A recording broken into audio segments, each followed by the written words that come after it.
Hello and welcome. This is Grant Hughes of Grant Hughes Investigates on YouTube. This channel evaluates all aspects of true crime. As you are aware, videos and live streams in this genre often discuss elements of crime that may be disturbing to some viewers. If necessary, take the precautions needed to avoid these feelings. Factual information related to cases is the key to fostering rational true crime discussions. Fortunately, you will find that here. Please hit the like button only once, share the video, and subscribe if you like my content. Thank you very much for watching.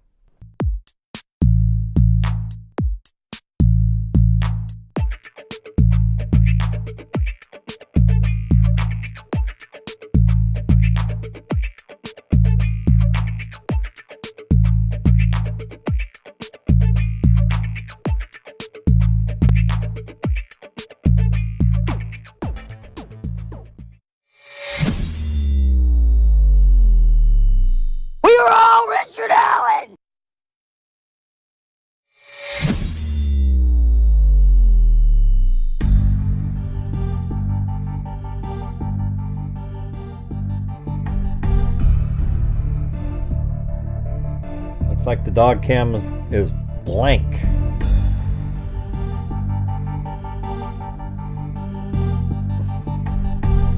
I forgot to spin the wheel yesterday, so I'm adding in Keith to the wheel. I hope we get to the goal tonight again, but you know, whenever you just cover a random missing person case, hardly anybody shows up. All right, here we go. Let's see what happens. Let's see what happens.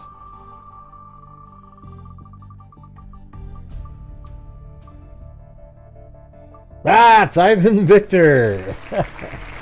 Where the hell is Ivan Victor? All right, there we go. That's funny. Ivan Victor. And I'll put Keith on there if we happen to reach the goal and he's there, but I hope we can. There's really no reason we shouldn't.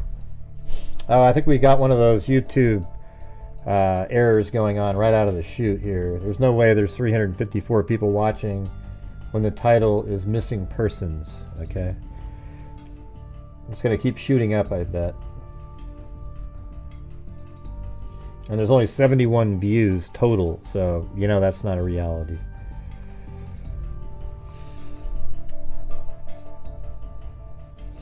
Yeah, you won the notebook. You have to send me your address or something in an email. Ship it over.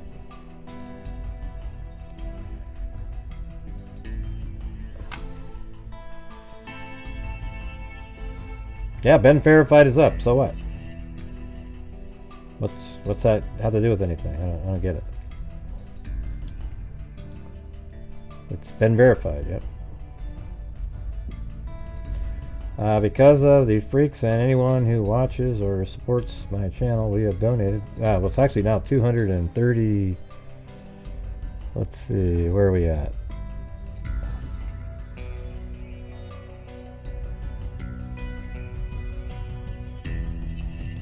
$233 now. Should probably update that.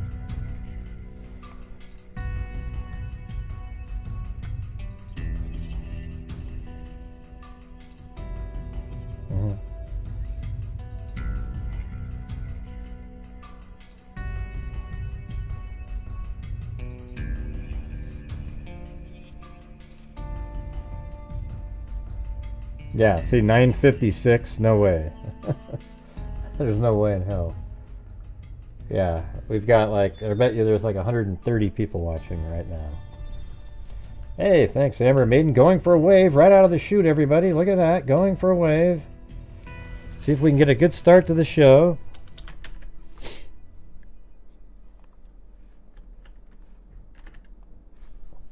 All right, so we got a missing person in Oregon, actually, a 2-year-old.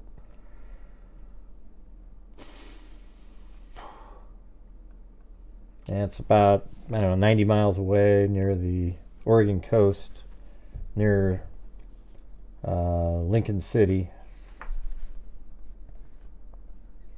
Been there a million times.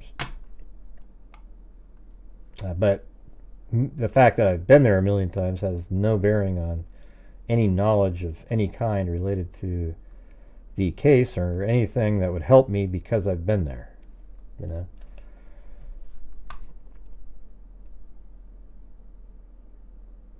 What's going on? Who's Marrow? I don't get it. I gotta go put it on live chat. I didn't yell at anybody. I didn't yell at anybody. I just said, yeah, it's right there. You know? Yep, it's been verified. Yep. I think we got a troll in here, you guys. See here's what happens, you guys. If there's any sort of perceived anything in this chat, you got idiots like Marrow Teal in here who will try to they came from another community and they try to create division between me and supporters of my channel, and they've been successful over the years in turning people and getting them to quit supporting my channel, and that's why we've sort of struggled, because they actually email people, if you can believe that. So that's the kind of idiot this person is right here. All right. So that's kind of what their goal is, and that's what they do on a nightly basis.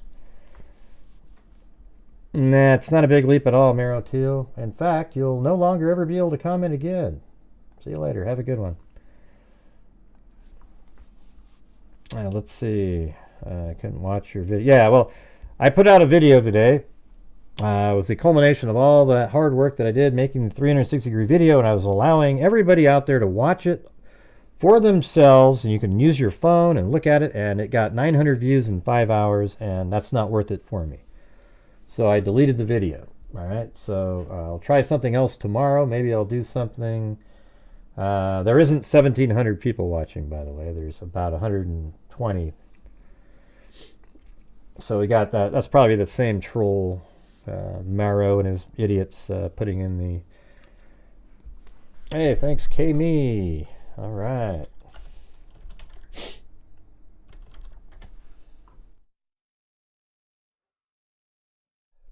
And no, I wasn't yelling at anybody. I just said, yeah, it's on the screen. You know, you know, if I have something on the screen that, I mean, I didn't mind having it on the screen, but if I have something on the screen, you don't need to like point it out to everybody else in the chat, because I'm, you know, like I've actually accidentally had my, sorry, I keep sneezing. I've accidentally had my passwords on the screen before, and then I've had to stop the show immediately, go see what passwords are on the screen, and then change all the passwords of the particular programs that were on the screen, because that's how sick the people are that watch the show. I've had many attempts to log in from those guys on my various accounts, and hey, and then I don't mind if you go, Greg, your passwords are on there. Yeah.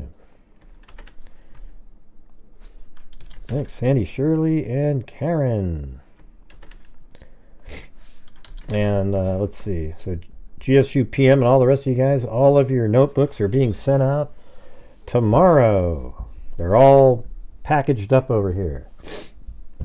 I actually, my printer, I have one of those little label printers. They quit working, so I figured out how to do it. And sorry you had the troll in there, GSU PM. Yeah, that's what they try to do. They do it every single time. They actually will have conversations about anybody. Let's say there's anybody in here that I argue with or something. They go back to their little community and have full conversations about it. Like they're just so knowledgeable about everything and the reasoning, etc. Just absolute sick people. Yeah, like they have nothing better to do than sit around and think of Gray every day. You know, like, hey, what can we do? I picture them getting up in the morning out of bed, walking over to their to the kitchen table, pouring a bowl of Cheerios, having a cup of coffee, and just sort of jotting down notes on how we can look into Gray today. I mean, that's how sick these people are. You know, I'm over here trying to get information out so that people can know about crimes. You know, we bring an income into the channel. We donate a ton of money at the end of each month, and sometimes during the month if it's a good month. And it's just, that's what we do here. If you don't like it, don't watch the damn thing. Nobody here is tricked on anything. Nobody here thinks that every nickel that's sent in on super chats, etc., goes directly to some sort of charity. I've never said that. I've never once misrepresented that. I've never said that once in my life. But they're out there telling people that. And what their goal is to keep a channel like mine from donating $233,000 over a 5-year period. If that's something to hang your head down in shame about, then I'll hang my head down in shame all day long. I really, we've made a huge difference to various communities out there. All right. Hey, thanks so much, Moofies. And let's see, who else we got here? And then, wow, look at that. Cheryl Moran did another 10 memberships. Did she get one this time? GSUPM, man. Did you get one? Let's see. 1, 2, 3, 4, 5, 6, 7, 8, 9. And the answer is no. Man, that's crazy. Hey, thanks, GSUPM.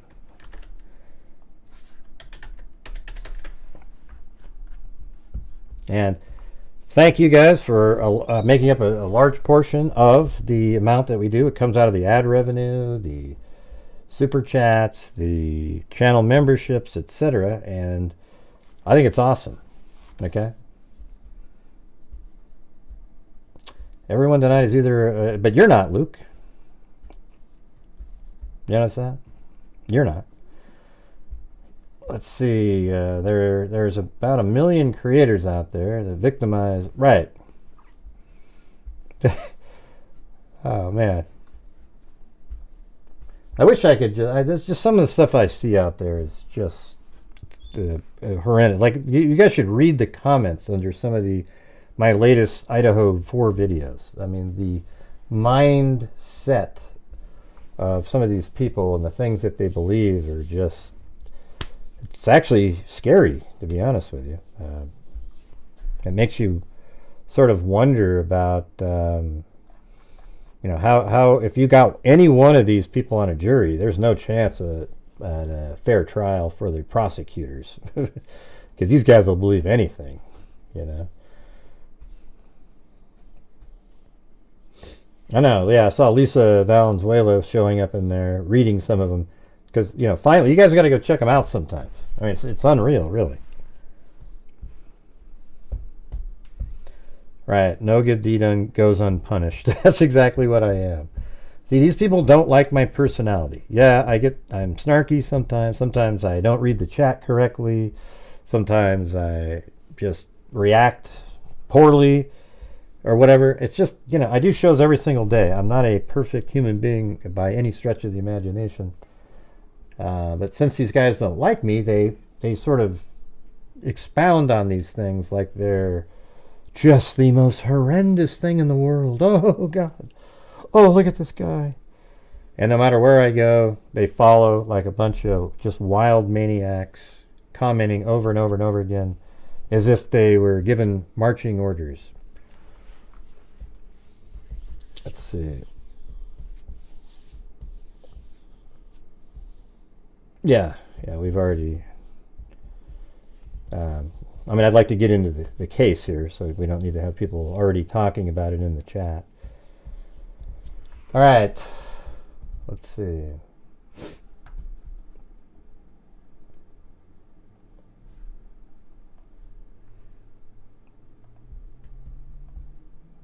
Yeah, it's kind of all spread around, but there's different notes. I guess the best one would be to just start with this right here. This is the Oregon. Amber Maiden actually sent this to me originally.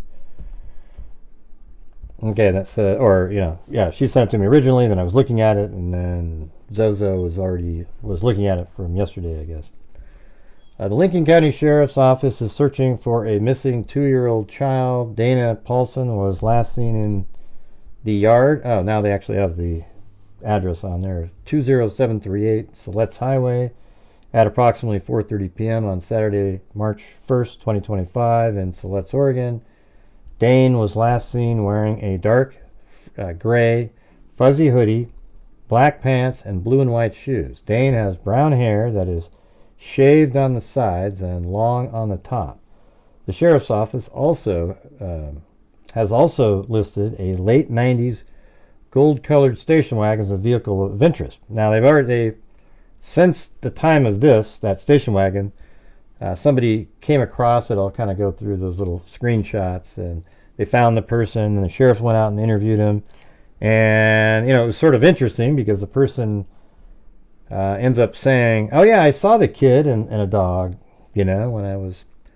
And it's just kind of like, because all it was a vehicle of interest that maybe was in a general area, and somehow he says, yeah, he saw the kid, so I wouldn't, write that person off right away, for example. It is Amy Darcy Marie. Thank you. Have you playing on low? I'm background waiting for migraine to ease. Oh, sorry about that. Migraines suck. Jeez. I don't really get them too often, but I've had like 2 or 3. I've had the ocular migraines. Have you guys had any of you guys ever had an ocular migraine? Those are pretty weird. You start seeing these little... they're scary because when you first have it, you think, oh my God, there's something wrong with my brain, because if you close one eye and you close the other, you still see the same thing. So that means it's in your brain, not an eye. And it's like a fuzzy lightning bolt that keeps getting bigger and bigger and bigger until it really just makes your vision blurry. And I've had it where, I sort of get a little bit of a headache at the same time, but if you take like 4 ibuprofen, it seems to go away like in about 30 minutes or something. Pretty crazy, weird sensation. Yeah. Oh, you got them after your 3rd time of COVID. Wow. Yeah. I haven't had one for probably, 6 or 7 months. I only get like 1 or twice a year at the most.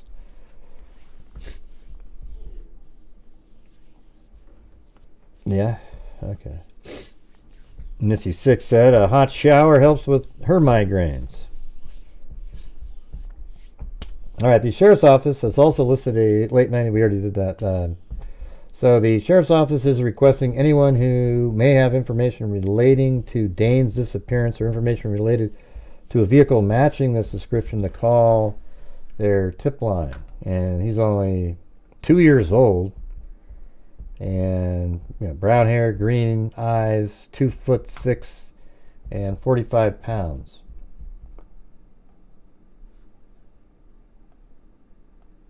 So I'm just going to read.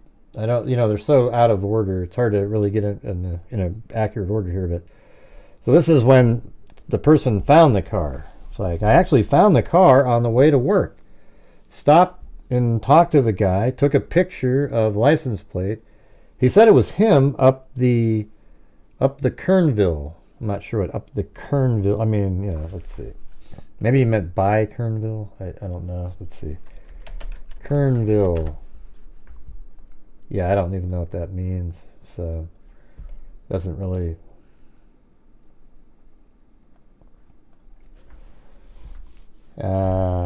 He saw the little boy and a golden retriever. Bad service. Gave him the only number I could remember, Toledo Police Department. Drove into Depot Bay, saw a sheriff, gave him a license plate, and what the guy said, sheriff took off with sirens on to go find him. Lincoln County, Oregon. People, please share. If you own this vehicle, know someone who does, or see it. It's weird because you've already seen it, and then now you're telling people if you see it again. Call dispatch to give info possible connection to missing Siletz 2-year-old. Get your name cleared or get investigation going. Said to have been seen around time of disappearance. No known connection yet. And then the authorities have the plate number now. It's all up to them. The guy said he stayed in Lincoln City. All right, now these are out of order. Well, can you hear what I'm saying, Paulette?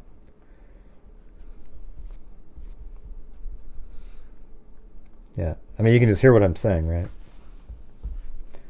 On March 1st, 2025, at approximately 4:25 p.m., the Lincoln County Sheriff's Office was notified of a missing 2-year-old child at a residence near milepost 21. So I actually looked up, there's a website that has mileposts in Oregon. I know you can see it now, Karen. That's because I just took it off the screen. You guys. Hey, everybody, when you drink water, you're hydrated. Hey, in the summertime, when the sun is out, sun can hit your skin. Thank you.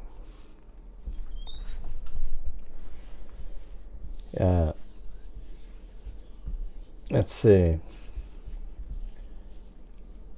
Members of the Lincoln County Sheriff's Office, Siletz Valley Fire, Oregon State Police, Newport Police Department, Lincoln City Department, and Lincoln County Sheriff's Office search and rescue responded to the scene. Emergency personnel immediately began searching the residential property and surrounding areas on foot and air with the assistance of aerial drones. The drones have cameras and thermal imaging equipment.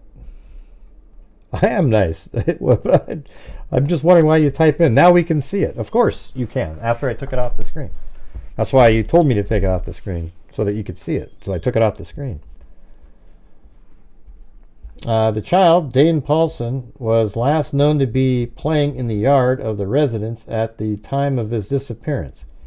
He was wearing a gray, fuzzy body hoodie with ears, a fuzzy hoodie with ears, and white shoes and black pants. Dane has brown hair and green eyes. The sheriff's office has also listed a late 90s. Oh, look at that. You guys said I was so mean and you threw me in prison. A legitimate one. Holy crap, man. I got thrown in prison. Oh my God. Hey, look at that. Zozo's joke is, let me see if I can find the correct sound effect. She said, dogs can't operate MRI machines, but CAT scan. There we go. All right. There we go. But CAT scan. All right. Yeah, so it should be more like this. Let me read it again. Dogs can't operate MRI machines, but CAT scan. There we go. I like that better, the combination there. All right, guys, who's bailing me out of prison? I got tossed in there. I'm in there right next to good old Richard Allen, Keegan Kline, and the crew, you know.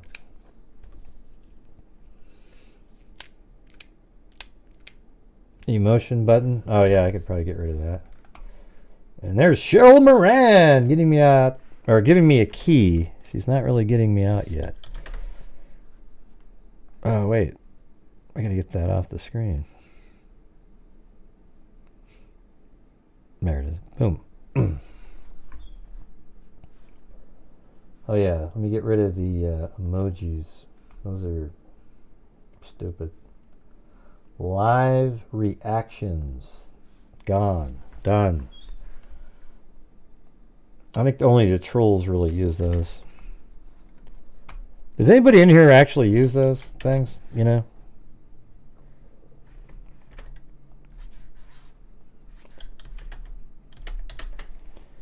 Alright, so I got an Uber. Cheryl Moran got me some keys. So how do we get out, though? We got to get out, and then a cab ride, and then the hotel. Oh, of course, you can let me sleep on the streets.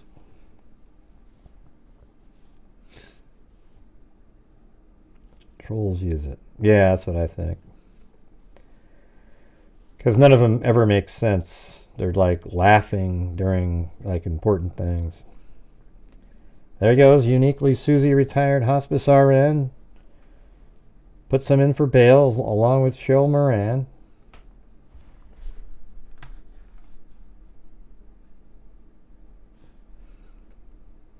Man, you guys like seeing me languishing in prison these days.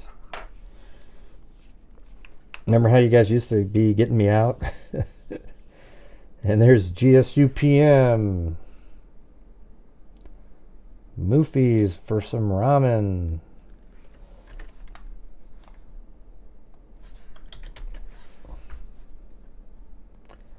Oh, then Sandy Shirley for some bail. All right. I think somebody did a coffee earlier. I saw it. Oh, it's Paulette. All right. All right. I think that's probably enough for me to stay in a Motel 6 after getting an Uber, you know. All right, there we go.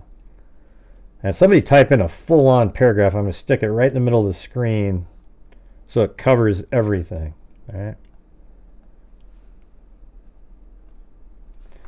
The child named Paulsen was last known to be playing in the yard of the residence at the time of his disappearance. He was wearing a gray, fuzzy hoodie with ears. I don't know what that means, like literally like an animal thing. Blue and white shoes and black pants. Dane has brown hair and green eyes. The sheriff's office has also listed a late 90s gold-colored station wagon as a vehicle of interest. Okay, let me go to the next. And this one is, sheriff talked to the man quite a while. So right here, this is somebody writing this. They talked to him for quite a while. They have his info. The sheriff came to me, to my work. The sheriff said, I did the right thing. No need to call 911. They were just looking for the car. No need to call and turn in anymore. The right car and person was found. Update. I actually found the car on the way to work. Stopped and talked to the guy. Took a picture of his license plate. He said it was him on up the Kernville. He saw the little boy and a golden retriever. Bad service. Gave him the only number I could remember. Toledo Police Department. Drove into Depot Bay. Saw sheriff. Gave him license plate and what the guy said. Sheriff took off with sirens. Lincoln County, Oregon. People, please share.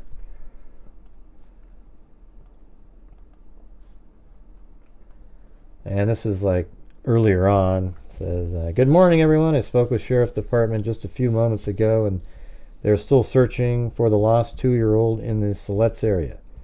They do not want to discourage our community from coming out to help, but they want to keep it very organized today. If you are interested in helping search, the Sheriff's Department asks that you park near the Ojala, or like probably Ohala boat launch, or the Elks Campground, both obviously of Kernville. So maybe that's the name of this little community right here. I don't know. But it's not really a community. So this is where the Elks Campground is, right here. And this is the Ojala boat launch. And the property that the little boy went missing from is right here. I guessed this one without knowing. I just looked at mile marker 21 was right here, and they said a house off of the highway near mile marker 21, and the only, the first house you come to is right there, so I guessed that one, but it was actually this one. And when you look at something like that, they're right next to the river here, so there's a lot of chances that something else, not nefarious, happened. This is a boat ramp right here. Amazingly, somebody took a picture on the boat ramp so you can see what it looks like. So it looks like that going into the water. I mean, at this time of year, that's probably what it would look like. This was taken, matter of fact, this was taken March of 2017. So see how it's much higher than what you see in the Google Earth image here, probably a summer month, and yeah, June. See, there's rocks and everything. So it really drops down quite a bit, but this time of year, it's rained a lot, and it's much more, water flowing and much more dangerous, especially for like a 2-year-old kid. And if you're right here, you know, I think there's a possibility that he somehow ended up in the water, don't you? And then if he did, I think the flow of the river, yeah, let's see. You would think it would run out to the ocean, but let's see what direction that would go. So that's coming in this direction. So you would think it would go, you know, like this into the ocean. Siletz Bay.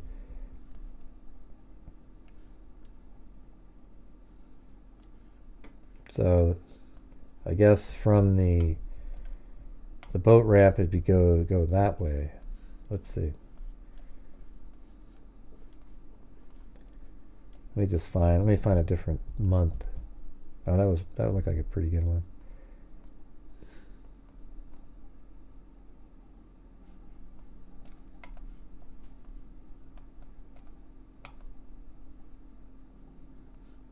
Kind of looks like it's going that way.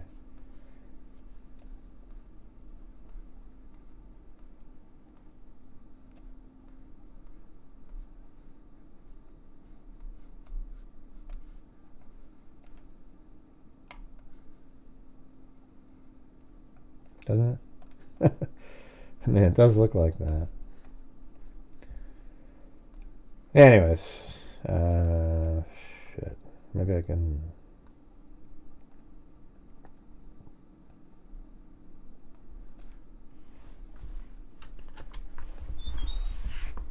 Is this an area? I've been to Lincoln City. Like, I always drive by here. Like, I come in like this. You know, if I'm going to Lincoln City, you're driving in like this, and then you go south. Well, you're right there at Lincoln City, right there. So you would come from Portland over here. Usually it's like highway, well, 26 is the one that I take when I'm going to a different, like Cannon Beach is up there, right? But when you're going to Lincoln City, you take 99 west here, and then I guess it becomes highway 18, and then it makes its way all the way to Lincoln City. I've been to Lincoln City a million times.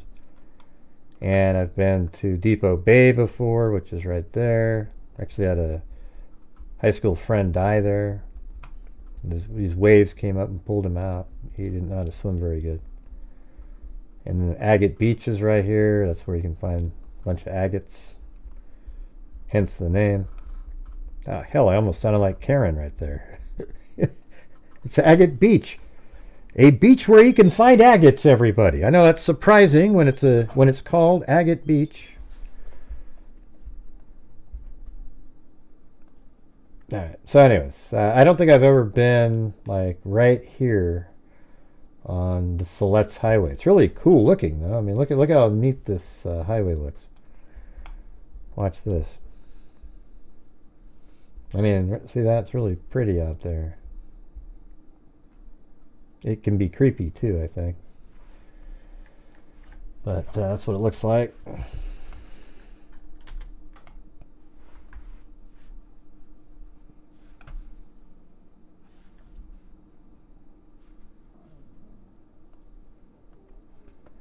Alright, they do not want to discourage our community from coming out and help, but they want to keep it very organized today. Officers want you to know that it's risky and it's wet and it's steep, but they encourage the help as long as you're willing to all work separately from the search and rescue teams that are out there.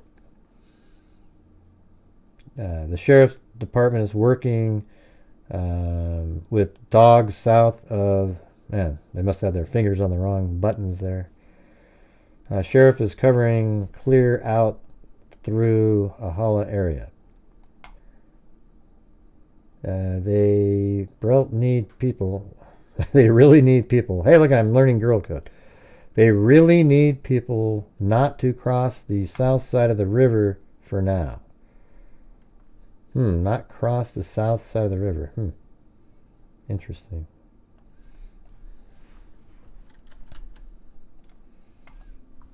So I guess they think if the kid's over here and he fell in, well, it's sort of interesting that they want you to look over here. So maybe the water. Let's just look it up.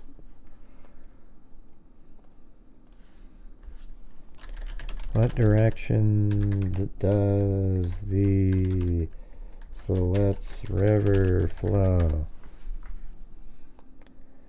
The Siletz River, Oregon, from the Siuslaw National Forest to the Siletz Bay, generally northwest to southeast.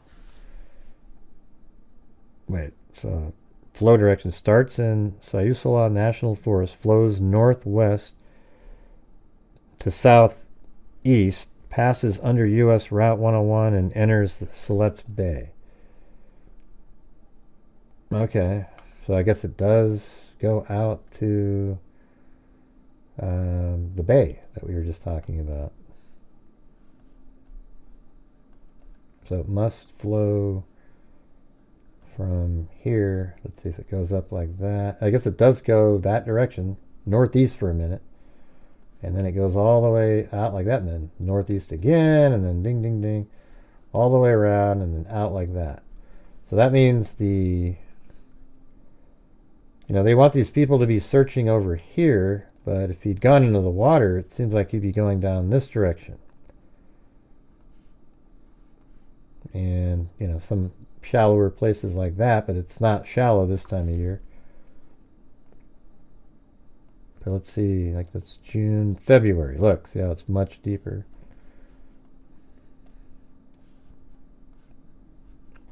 Thanks, Richard Watts.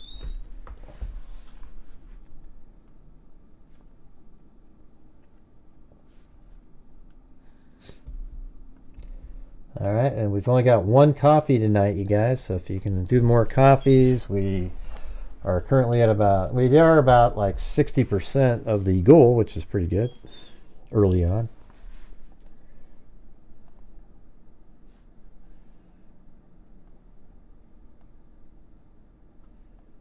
Okay, this was the car that they were looking for, one that looked like that. And then another image. These are just images people were putting out, but they've already contacted this car. Now, I think this is a shot. Well, I think the residence is right over there. And these are all the search vehicles that are parked. And there's the bridge even. I think you're looking at, let's see, precisely, like right there.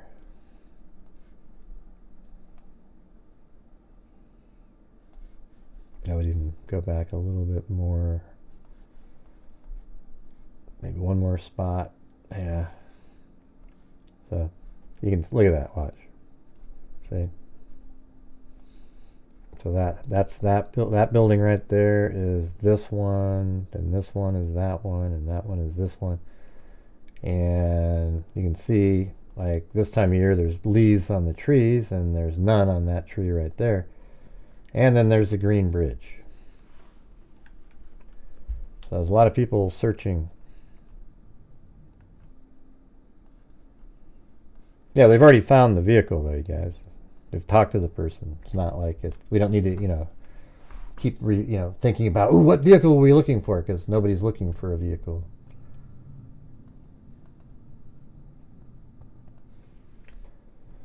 Community police search for missing 2-year-old in Siletz. Let's see. And a full day and a child is still missing from a small town by the Oregon coast. Members of the Siletz community have come out to scour the campground near where the 2-year-old boy was last seen.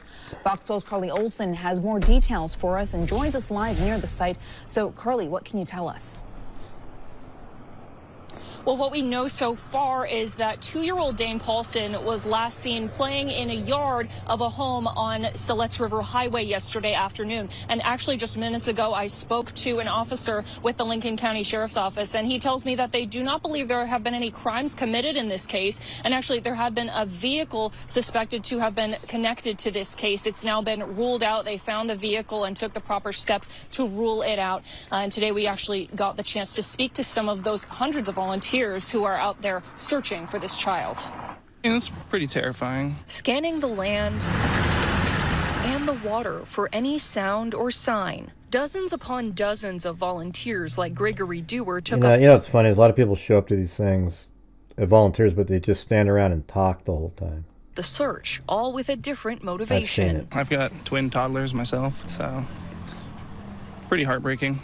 Oh, it's all over social media. Sundancer Yanis Bearden and his fiancee Carter Maliburn immediately drove from Waldport to help when they saw the Facebook post. Kind of geared up a little bit. It's pretty terrifying. Speak to some of those that they do not, and actually is that Joins us live near yards ago that they this case we actually got the Land and the water for any sound or sign. Dozens upon dozens of volunteers like Gregory Dewar it's took moving up the quicker search, than it normally all with does. a I wouldn't different say it's- motivation. I've got twin toddlers myself, so pretty heartbreaking. Oh, it's all over social media. Sundancer Yanis Bearden and his fiancee Carter Maliburn immediately drove from Waldport to help when they saw the Facebook post. Kind of geared up a little bit last minute and decided to come out when we found out. I grabbed some of my radios that I have. I'm also a ham radio operator. Search and rescue teams from several agencies. Well, you guys remember the name Waldport? That's where my flyby that I made is from. That's where that is. Spread out near the Elks campground, near where Dane was last seen. The Lincoln County Sheriff's Office says Dane has brown hair and green eyes and was seen wearing a gray fuzzy hoodie with ears, blue and white shoes, and black pants. The searchers tell us they will stay as long as they can to make sure this community member is returned home safe. Siletz is a tight-knit community. Everybody's always looking out for each other. To have everybody out there helping That's is where what Waldport is. this child needs, so that's what we're here to do. Today, we also attempted to speak to some of the child's family members, but they were not open to speaking to the media at this time. And the Lincoln County Sheriff's Office asks that if you have any further information about this case that may help, please reach out to them. Reporting live in Siletz. So what about this dog, though?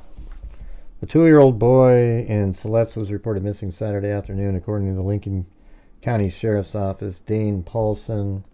And by the way, there isn't 1,752 people watching. We got the same Bart Simpson haircut looking thing. Okay. He was reported missing around 4:30 p.m. Saturday, prompting a multi-agency search. On Sunday, volunteers came to the surrounding area to help look for Dane. Gregory Dewar of Siletz, he plans to help search until dark.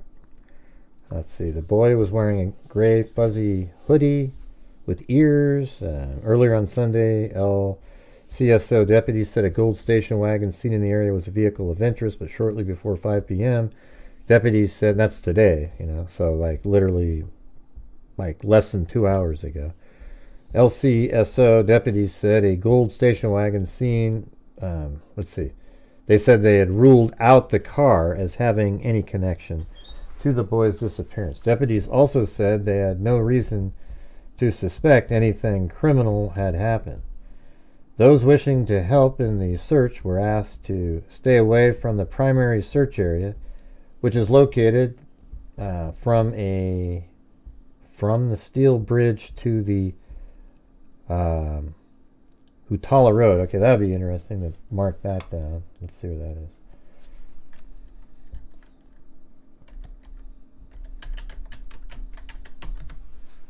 See, so the search area is from here all the way down like this. I wonder why over here, since the water isn't flowing in that direction. It's going this way. So why are you looking over here? Do you have evidence that he walked that direction? I mean, that's interesting.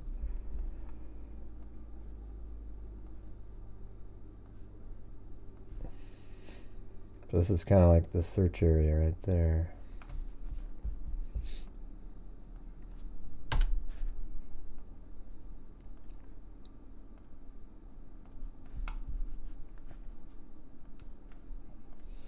All right, guys, we're having one of those massive lulls where it makes it hard to reach the goal.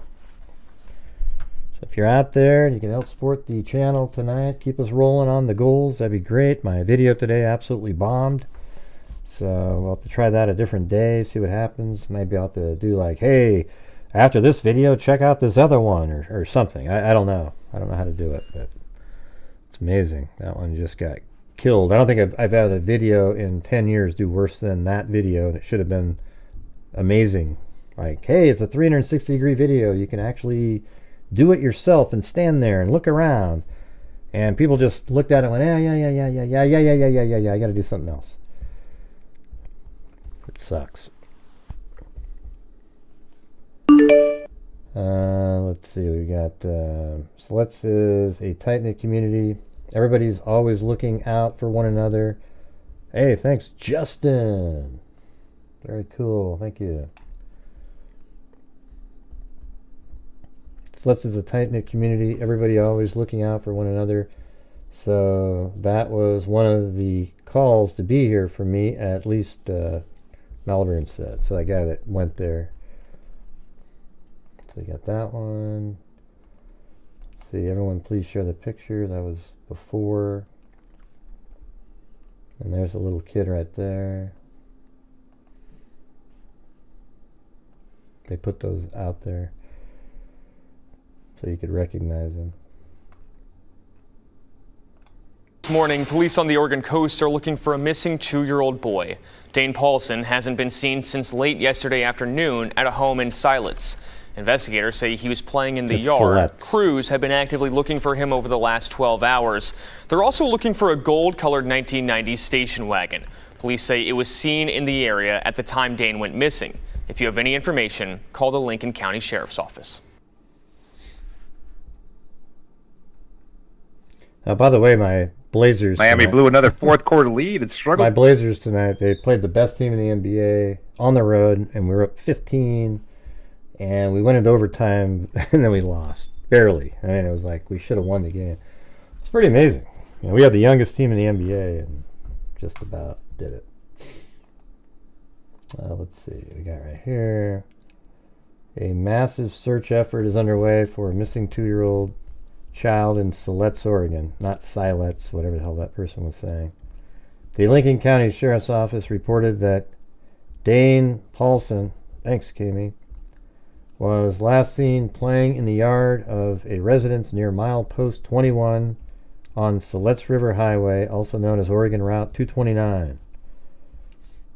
This is yesterday. Dane was wearing a gray fuzzy hoodie with ears, blue and white shoes. I wonder if they have him on surveillance somewhere. And black pants at the time of his disappearance. He has brown hair and green eyes. A car of interest was described earlier in the search process, but a Lincoln County spokesperson updated the public on March 2nd around 4:40 p.m. that the car is no longer of interest to the case. During the same press conference, the spokesperson elaborated their decision not to push out an Amber Alert, saying they didn't believe criminal actions were involved and the case did not meet the criteria for an alert. So I think they think this kid has just wandered off. Man, that's not gonna, I mean, that doesn't sound like if it's gonna turn out well. I mean, we are in, getting near March where it's a little bit warmer, but my God, it's not really that warm at night and out in the middle. And one thing I was talking to, I'm not normally the animal person, like, oh wow, maybe some wild animals, but Oregon is, it's a little different out there. This is out in the middle of nowhere. I mean, look at this wooded area here. And Oregon does have, cougars, coyotes. And if you got a little 2-year-old kid running around in the woods at any given time, and if you look at it, even right here, look at this area, just completely a forested area. And I don't know, man. I mean, that's definitely a possibility in Oregon. We've had people in my neighborhood, there's cougars been seen here, if you can believe that. It's crazy. And there's bear out here, there are cougars, there are bobcats, there are coyotes. I mean, there's at least 4, and they're not uncommon either out here. Okay, they are not uncommon at all, and that's sort of a scary, especially when you're getting over into this area. I mean, you'd have to cross the creek. If he's over here, he has to cross the creek sometimes. Let's just say this. There's no way on his own he's crossing that creek, right? We all agree. He's a 2-year-old. He isn't swimming, across the creek. He's not going to be like Phillips. I mean, it's just like somehow, if he's in the water, I mean, if he walked this way, no matter how he walked this way, he's going to be on... I mean, it's weird when a river meanders. The south side, he's on the same shoreline, but now it's the north side going this direction.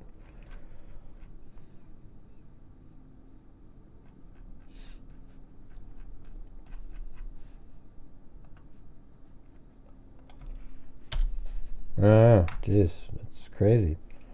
Because they don't think there's foul play or anything like that. Then they must think the child wandered off on his own. And then, was there really a dog with him? And if so, where's the dog? Is the dog missing too? Or did the dog come back at some point? And usually a dog like that might try to lead you back to the area. I don't know. But hey, guys, what are the odds we could get moving here and get up to the goal so we don't have to even worry about it? The rest of the show, we're getting close. We are... Let's see, 50, the low end, the low crappy goal, the low end that we were coming up with, we are 50, 45, or I think 50 away. There you go. Because we're at 98 and then...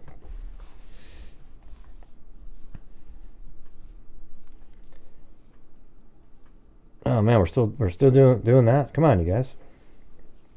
Let's get the missing person case here. Let's see. Amber, I'm folding laundry and my daughter's fuzzy gray jumpsuit and pajama. Oh.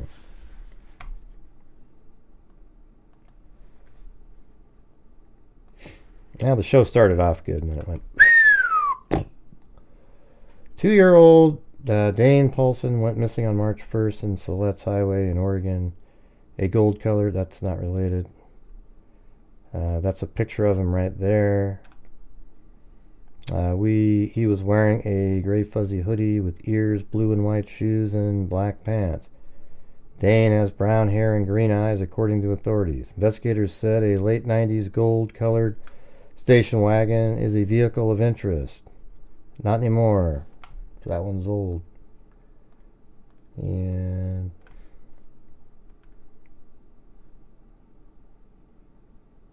oh yeah, this is that cool site that I was telling you about. It actually has the mile markers. So there's even one right there when I clicked on it. See, that's mile marker 21 right there. So it's very close. And I think there's that Ohala Road.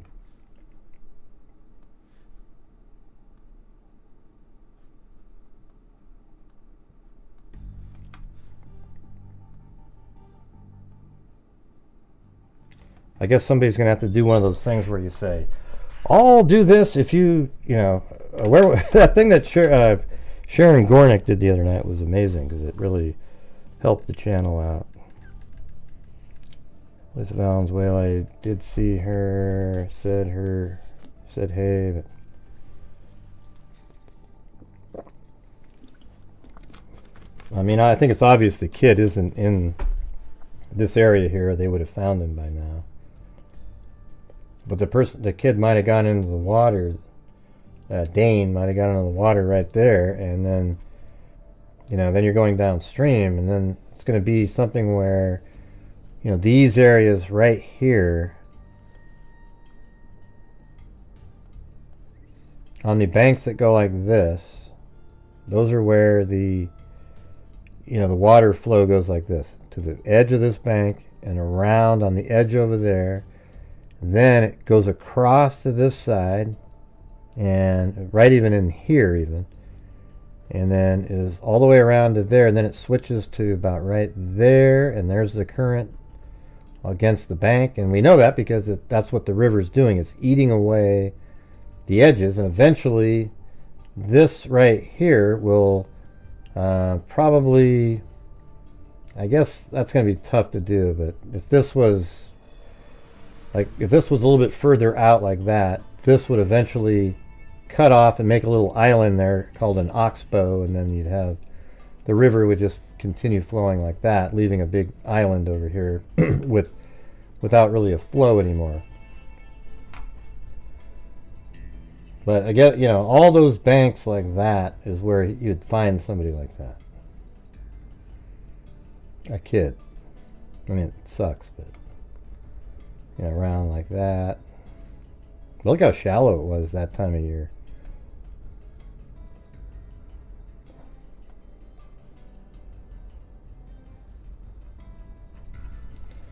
All right, I'll try it again, everybody.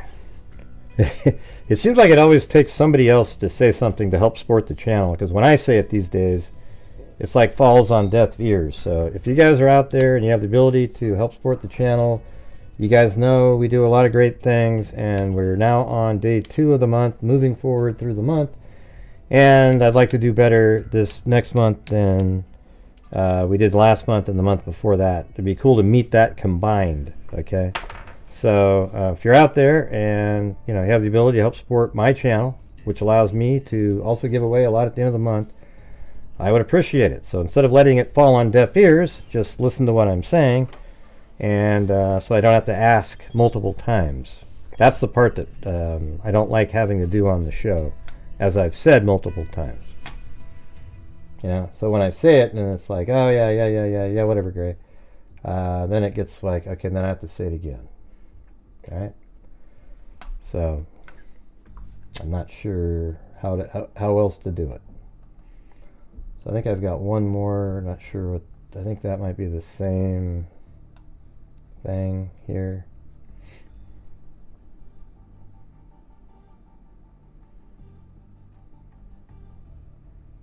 Residence near milepost. Yeah, so I mean I think we're just kind of have all the information that we have on it so far. You know, they're just looking. They don't want other people searching over here, just over in this side and over here. I think what I would do is fly a drone down the river all the way around and see if you can find anything.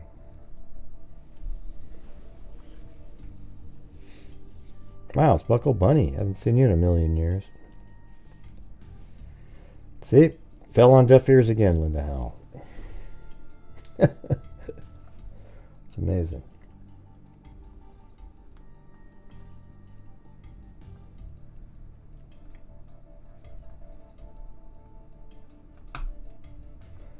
All right, we have an update in the Gary Jones case over here.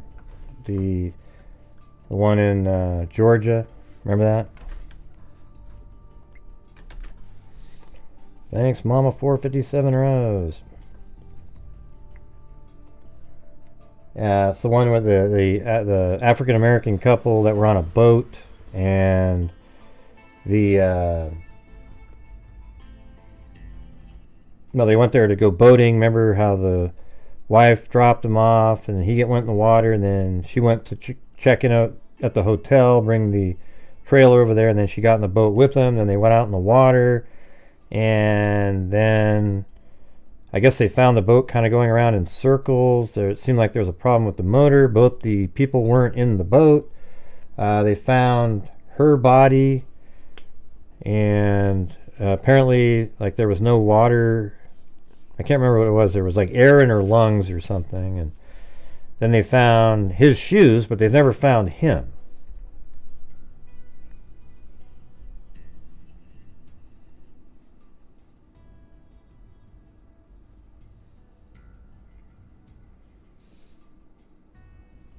Oh wow, Mike Weber. Well, thanks. I don't know. Some days people just, doesn't matter what I say, they're not gonna, you know. I appreciate you supporting the channel, and I'm sorry you're having to go through that.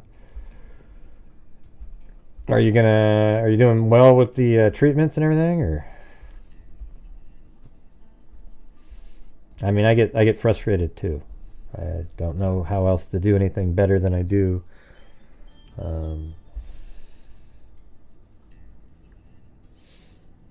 Let's see. Wondering about this one, if they had an update. Right, you always go with some way where he's kidnapped or something. So it makes it more interesting. Hard to know. Hard to say. I don't know if he's in the water. I don't know what he is, but I don't have a feeling somebody like drove by and picked him up. You know.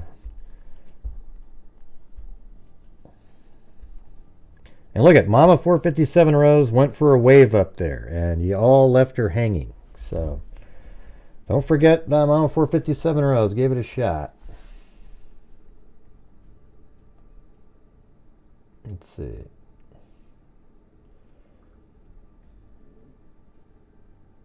Oh, cool. All right, let me put that in there.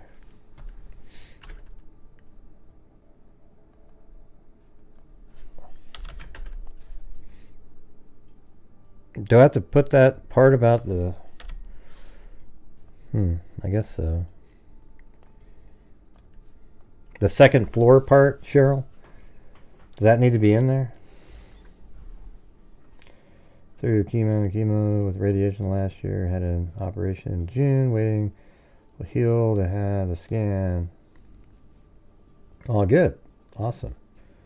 So your blood cell counts are good and everything?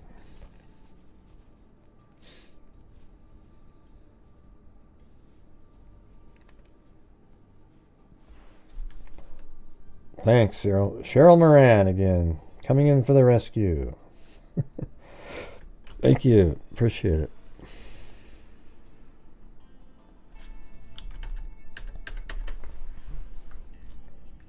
Alright, so this says, the search for missing Atlanta educator Gary Jones stretched into its 22nd day Sunday before Putnam County Sheriff Howard Sills made the difficult call to suspend regular search efforts.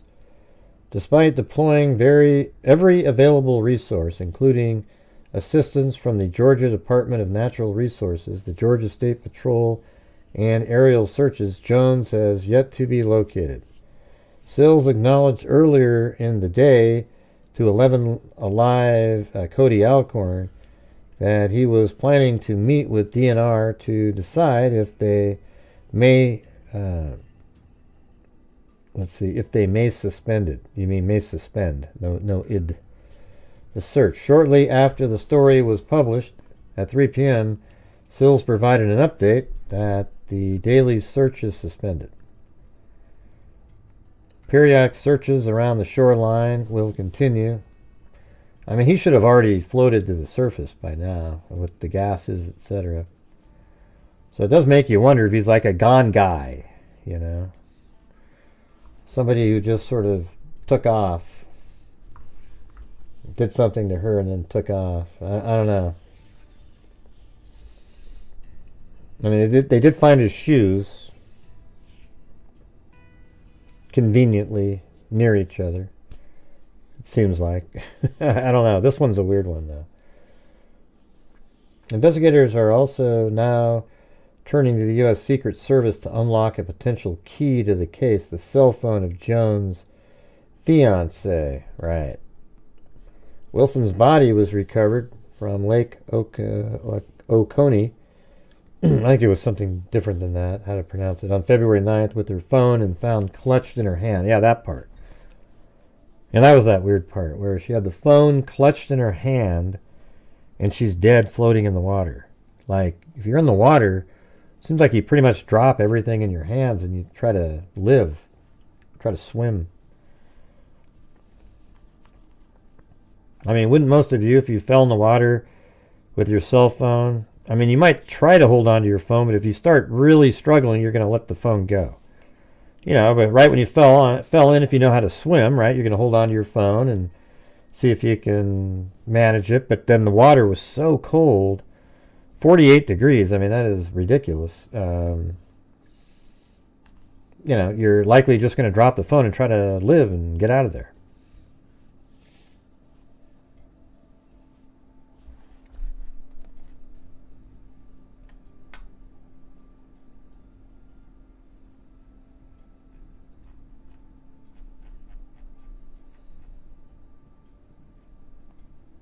Well, today the search will continue for Gary Jones, who went missing. Alcorn joins us live from the lake. And Cody, I know you just spoke with some officials there. Walk us through what's going to happen today in that search. Yeah, Dan, this is day 22 of this search, and right now on the water here at Lake Oconee, we have about 4 cadaver dogs with dive teams back out on the water already at this hour.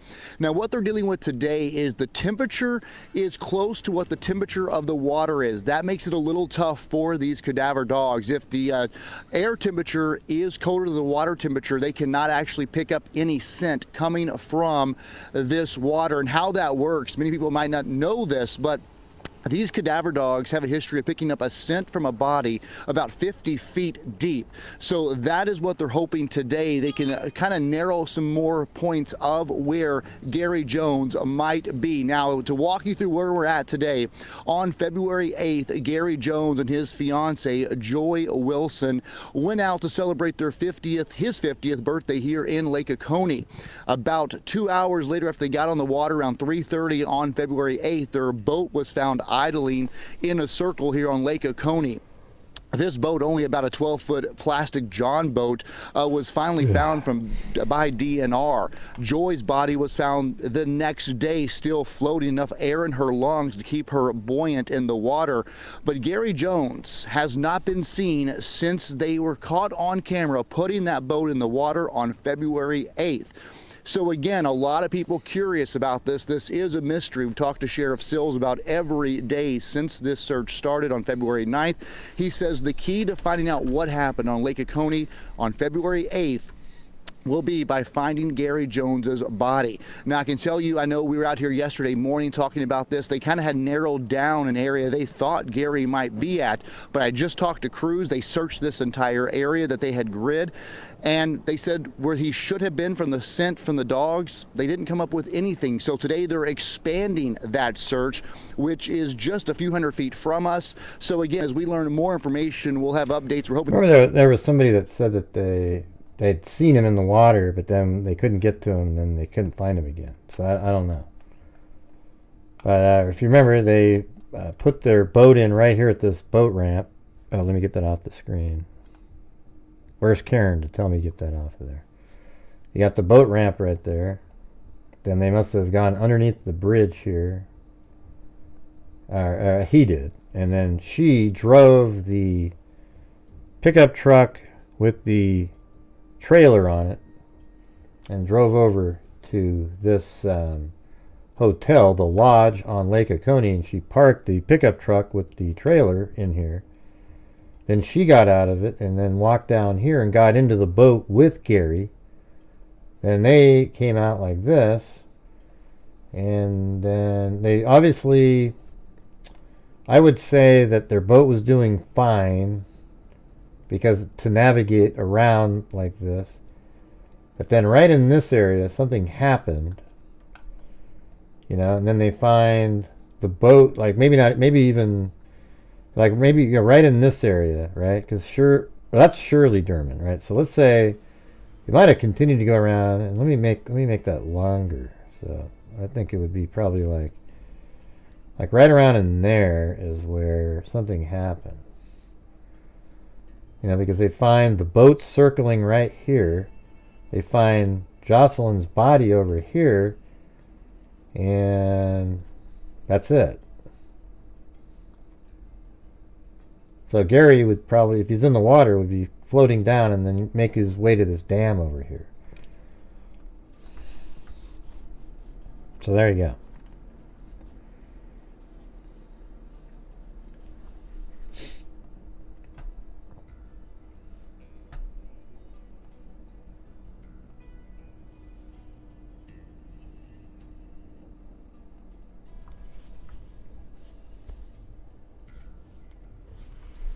I don't remember where they found his shoes.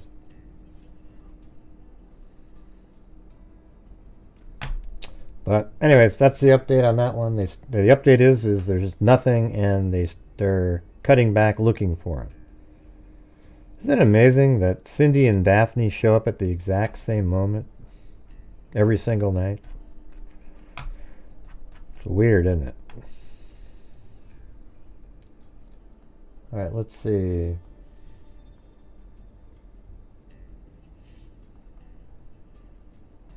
All right, I'm gonna look up something here. This is an Idenifinders case. You know, when you guys are helping support the channel, some of the funds that we bring in here, the cases. Well, you haven't commented, Cindy. I've been reading the chat. I don't know if you know, like I'm going up and I haven't seen your comment till just now. All right, let's see.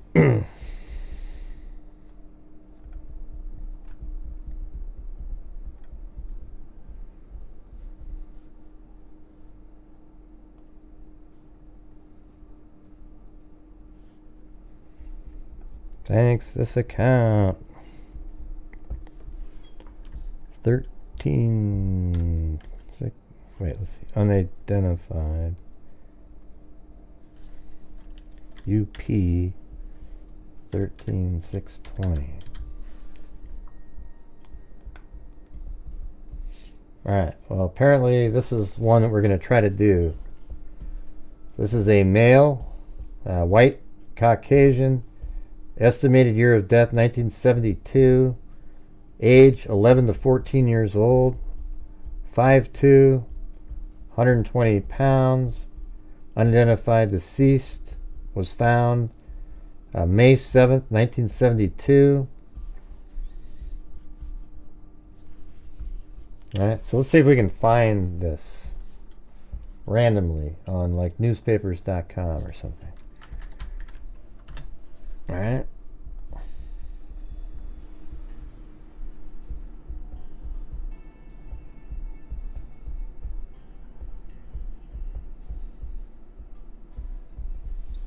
Let's see. I didn't see her. And I'm just teasing them anyways. They're like two peas in a pod, you know, they're Batman and Robin. We got a lot of phantom blocking going on tonight. I don't know what that means. I don't know what that means. I wonder who I am not seeing. I don't know.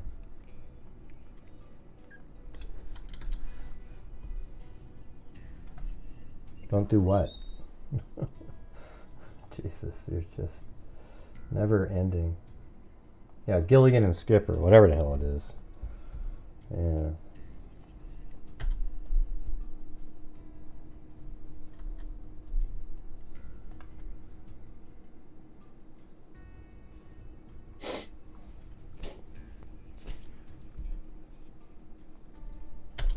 Yeah, my chat and the YouTube are freezing up over here.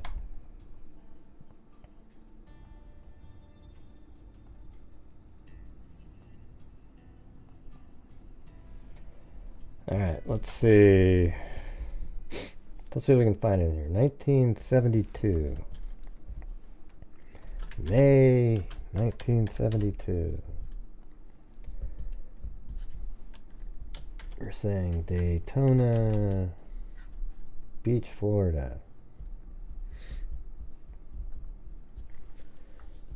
And what would you say?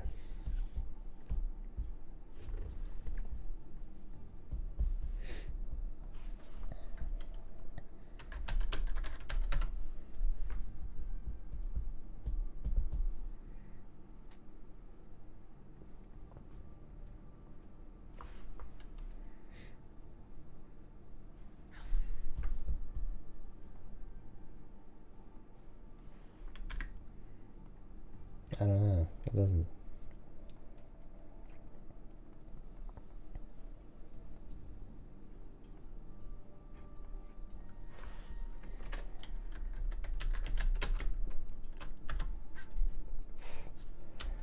Come on, Jesus.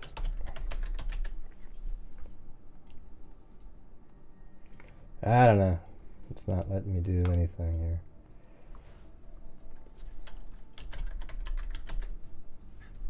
Florida.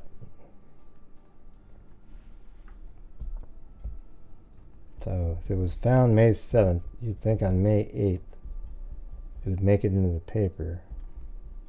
What's the... Oh, that might be it. Right there. Look at that. Volusia County Sheriff deputies Sunday night were attempting to identify a body found by a motorcyclist Sunday afternoon in a wooded area near here. According to Sheriff Ed Duff, the body of a man believed to be between 15 and 30 had been in the woods for some time. The body was found off of Indian Lake Road west of Interstate 95 near the, it says, located 0.7 miles east of Indian, what does it say? Indian?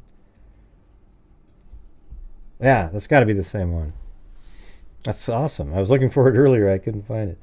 Look at that. Located 0.7 miles east of... Okay, let's keep this over here. Hold on. Yeah, awesome. There we go.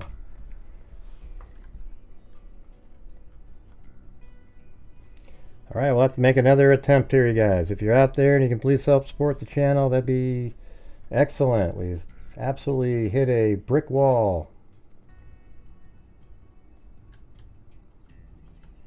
Let's see, we've got 1972 John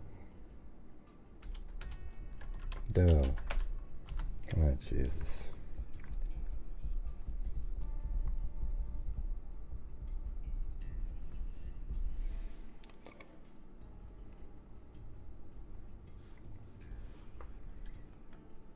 This is in Daytona Beach, Florida.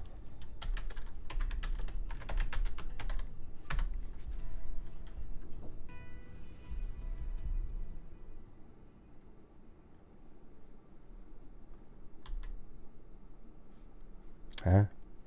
Oh. Sorry. I wasn't even looking at that screen again.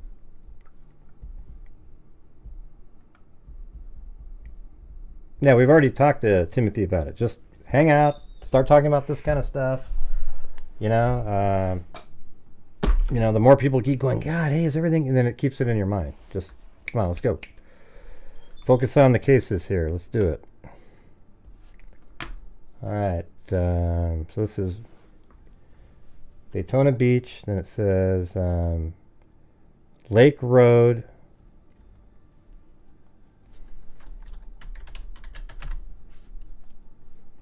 So there's a lake. Shit. Let me see. Lake Road. No, Indian Lake Road. So it's right there. There we go. So Indian Lake Road. And it's 0.7 miles east of Indian Lake Road and 2.9 miles north of US 92. So here is US 92 right here. So 0.7 miles east of Indian. Okay, so that means I sort of see what they're saying. So 3 miles, let's just go up this road. I guess if we go 3 miles like that.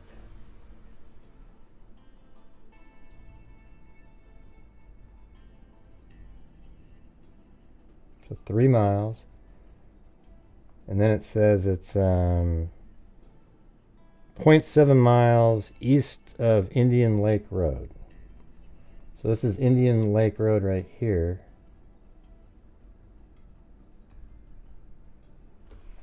Did it used to maybe continue up like that?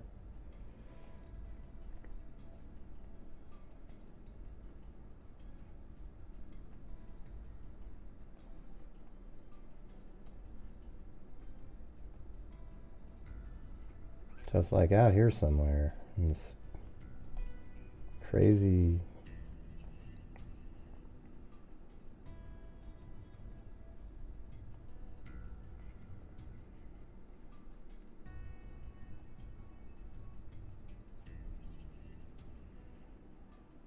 .29. Yeah, I have a feeling like this used to be that same road. So I bet you it's like right there.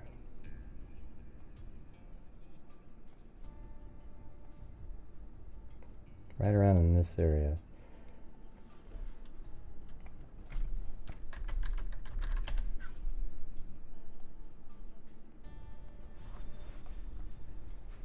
There you go.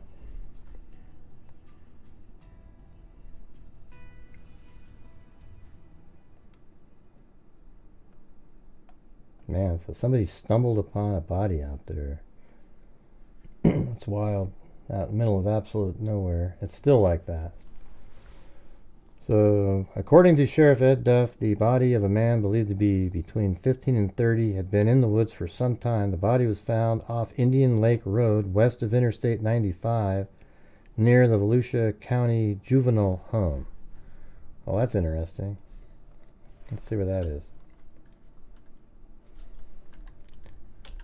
Volusia County Juvenile Detention Center. That is kind of near there, isn't it?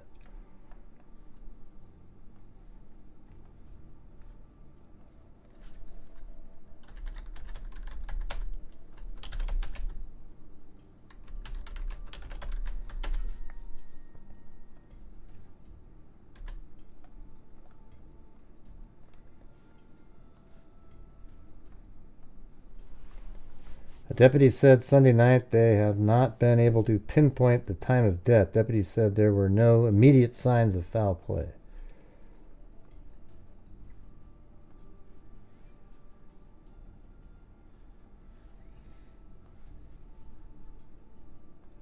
Let's see if we can find another reference to it.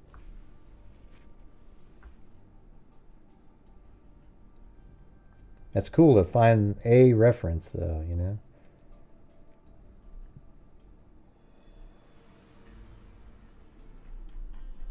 So what was one of the main words that was used? Let's see. So probably off-road motorcyclist. I think if you put in Indian Lake Road,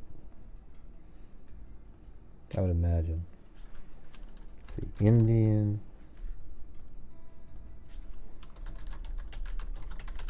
Might even be that you could just put that by itself in there. Because what other reference would you have to be talking about that?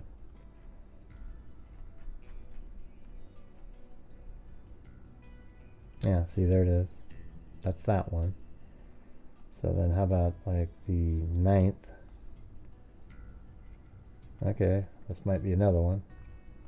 Murder possible in teen's death. Cause of death of a male teenager whose body was found in an isolated wooded area near here Sunday was listed Monday as internal bleeding due to severe blow to the chest.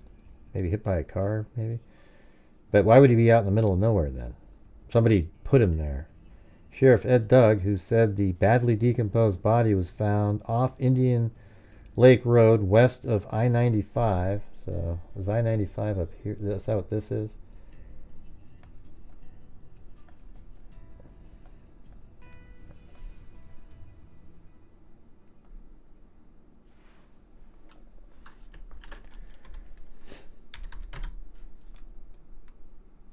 Yeah, there it is right there. Okay. Yeah, so there's 95. And yeah, definitely west of there. By two motorcyclists said the boy may have been murdered or the victim of a hit and run. And it says a bicycle stolen from a Daytona Beach home early last week was found near the scene, as was a number of empty beer cans. Oh man, this is pretty interesting. We're doing this one, you guys. And that's why I need your guys' support. Have you noticed that it's just absolutely been dead in here for the last, I don't know, 45 minutes? Makes it kind of discouraging. So if you're out there and you like the stuff that we do here, I just got called by Dr. Colleen Fitzpatrick right before the show. And she asked me if I wanted to do this one. I said, yes, we would do this one. I told her I'm sorry that I was unable to send any money at all to them last month, but I was able to send them $1,300 this month, and for, hopefully we get it back up to normal. But when we have nights like this one, it started off great, but we were just absolutely struggling. It's hard to do it. All right, so we want to be able to continue to keep identifying Jane and John Does out there, and that's what we're doing. All right? So if you're out there and you have the ability to, you know, maybe give a break to the people who are always supporting the channel all the time and help support it. That'd be great. Thank you. Dr. Arthur Schwartz, Volusia County Medical Examiner, said Monday the boy had been dead at least 4 days when he was found. Deputies still attempting to identify the victim described him. This is like Daniel Armentrout all over again, isn't it? I mean, just some random, like a really young kid that nobody described. And I guess they've already got like 50 picograms and they're trying to get more. Thank you, Chicken Wing. Let's do this one, please. Yeah, well, that's what we're trying to do, you know. It's hard to, though. Deputies still attempting to identify the victim described him as about 5 feet 5 inches tall, weighing about 110 to 120 pounds, and having brown, wavy, medium hair. And I think there was another one. That looks like the same article.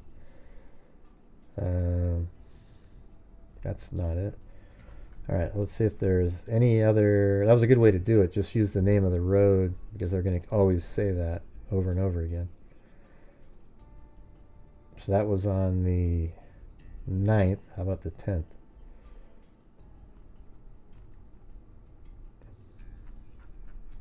No.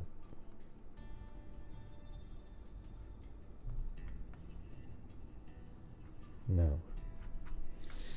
Alright, how about we just do all of May. So I got the 9th, 8th, 9th. Okay, maybe that one. This looks like a one. Huh, look at that.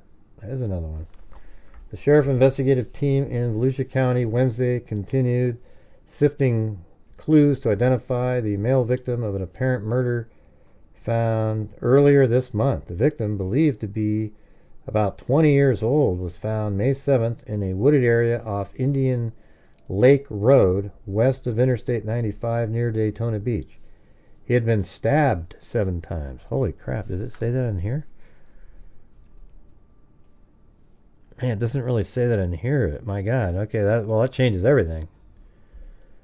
Yeah, this is totally different. They say they believe he's about 20. I don't think this is I don't think that's how old he is. Definitely the same story, you know.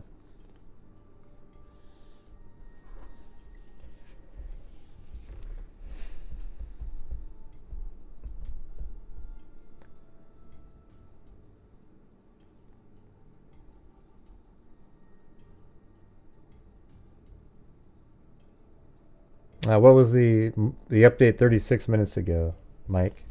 I haven't seen that one. Thanks, Moofies. So now look at it. So to identify the man, efforts to identify the man have involved a number of persons coming forward to help in the identity. Duff said, but the results have been negative. The victim was buried Monday. Duff added, since it appears the body could no longer be of value in the investigation. Found at the death scene was a bicycle reported stolen May 3rd from a New Smyrna Beach home. I guess we can put that in there. Just a general location. New Smyrna Beach, Florida. Hey, thanks GSU PM and Moofies and Chicken Wing. Okay, so somewhere around in there is where the bike was stolen from.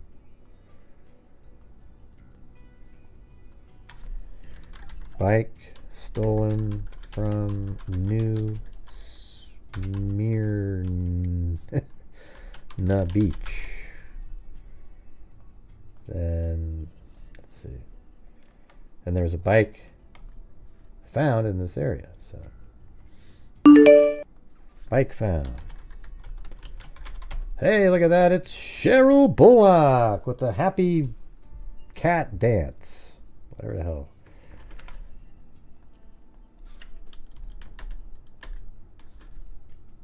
Thank you.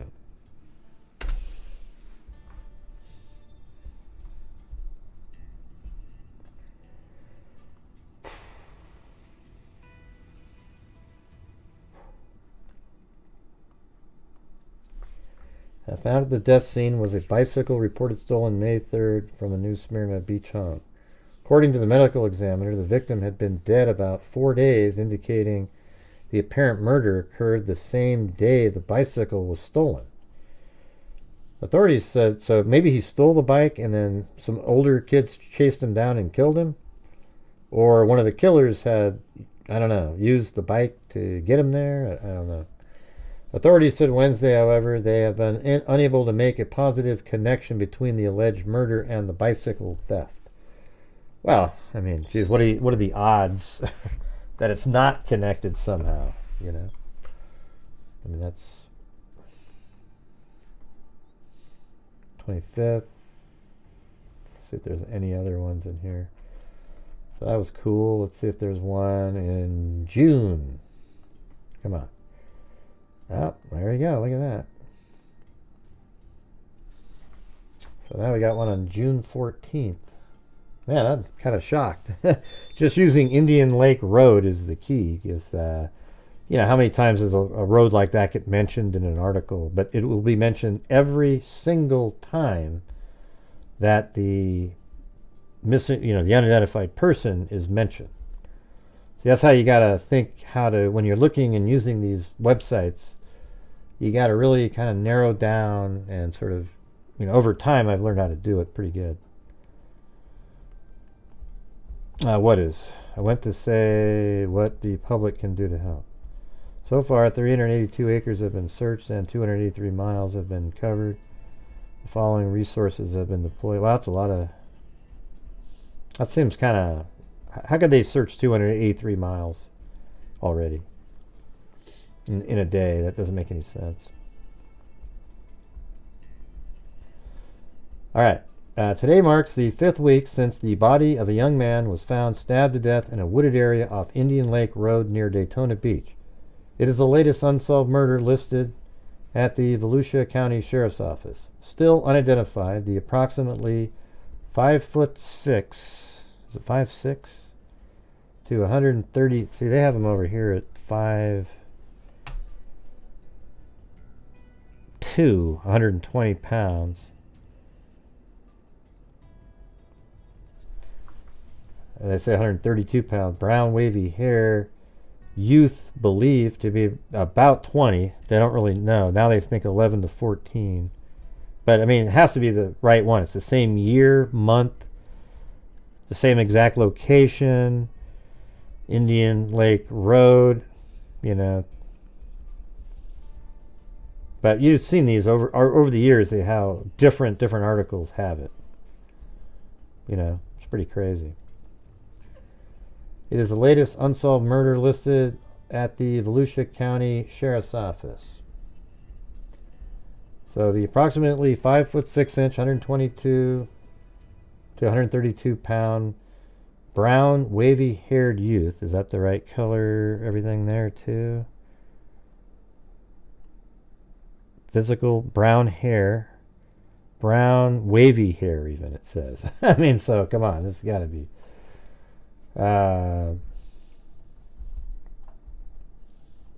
Was possible victim of a sex murder. Wow. Okay, now this is something. It just got really crazy, really fast here. When I was talking to Dr. Colleen Fitzpatrick, she had no idea about this. She just thought it was, you know.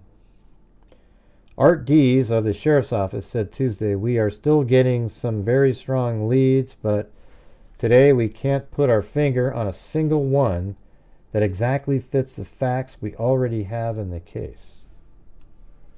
Well, there you go, guys. That's what we're looking for here. Maybe help solve a case. You never know. Which at this point are very few. The strongest lead seemed to be a bicycle found at the death scene, reported stolen from a New Smyrna beach home. I mean, he may have stolen it, you know, escaped from the group home, stolen the bike, and then was attacked. Just 4 days before the body was discovered by two motorcyclists, it seems now to have no connection in the case. I don't know how you would know that. The bike was there, right? Hey, thanks, Zozo. What do you mean, what are we doing? The strongest leads seem to be a bicycle found at the death scene, reported stolen from a New Smyrna Beach home on May 3rd, just 4 days before the body was discovered by two motorcyclists. It seems now to have no connection in the case. The victim was stabbed 7 times, according to the medical examiner, 3 times in the chest, 3 times in the leg, and once in the abdomen.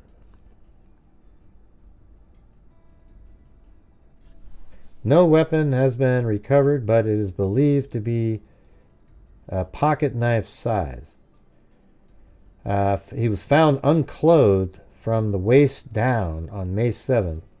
The youth's trousers still hung from one leg, authorities said. Oh boy. He was wearing a blue jean jacket. Let's see, does it say that in here? Clothing, red and white, short sleeve striped shirt, gray tweed pants, blue denim jacket. Okay, so that's it. Are you asking what we're talking about, Zozo? When you say, what are we doing? I don't know what that means. So when you say, what are we doing? Oh, we're going over a case. But what we're doing is, I talked to Dr. Colleen Fitzpatrick before the show, and she mentioned this case right here. But when you look at NamUs, it doesn't have any of this stuff in there. I mean, it's just like a completely watered down. What does it say in the circumstances? That's it. Nothing. I mean, there's no details whatsoever. I mean, this has turned into something much bigger than that. Yeah, he was buried. Okay, he was wearing a blue jean jacket, black loafers, and a short sleeve. And I found the original articles earlier before the show. I tried for about 30 minutes, couldn't find it easily, but then I figured out in my head which keywords to put in and then found it. He was wearing a blue jean jacket, black loafers, and short sleeve maroon and white pullover knit shirt. And by the way, these cases here deserve the same coverage as anybody else, and you know, it'd be great to get the person's name back.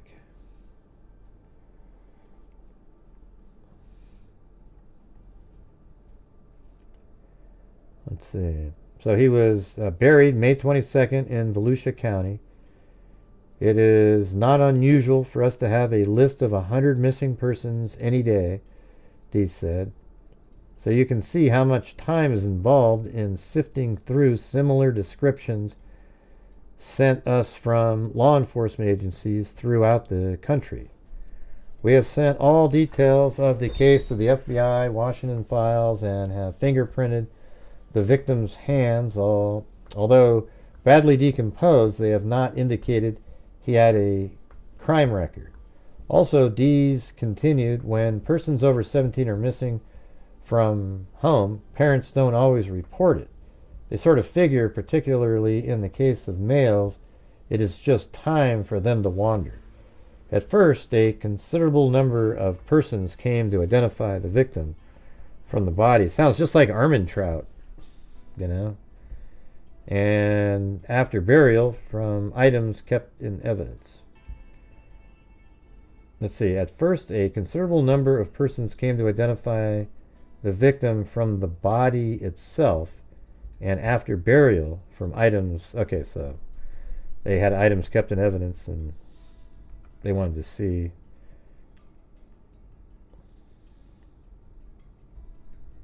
What are you talking about, alleged Lisa? What are you talking about?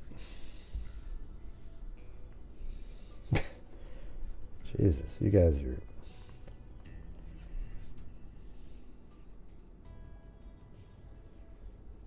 No, she didn't say that. There's no way she said that.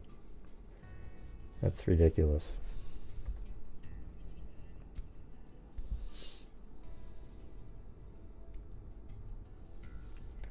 All right, let's see. Move it back out. So there was this one, June 14th. And no more. All right. So now we're going to move to July. Any results in there? This could be, let's see, 3 months old murder. Oh, there it is. Jeez. My God, you guys. It's actually like a well-covered, unidentified case. This is crazy. Nearly 3 months ago, the battered and badly decomposed body of a young man was found floating in a stream in a wooded area off Indian. So he was found floating in a stream in a wooded area off Indian Lake Road. Okay, so let's see if we can find. I mean, I don't know. There's a wash or something there. So the stream. This is sweet. I didn't think this was going to be this interesting. I mean, you know, to find anything. Now there's like tons of reporting on it. Here, I'm going to go. That looks like a good way to maybe.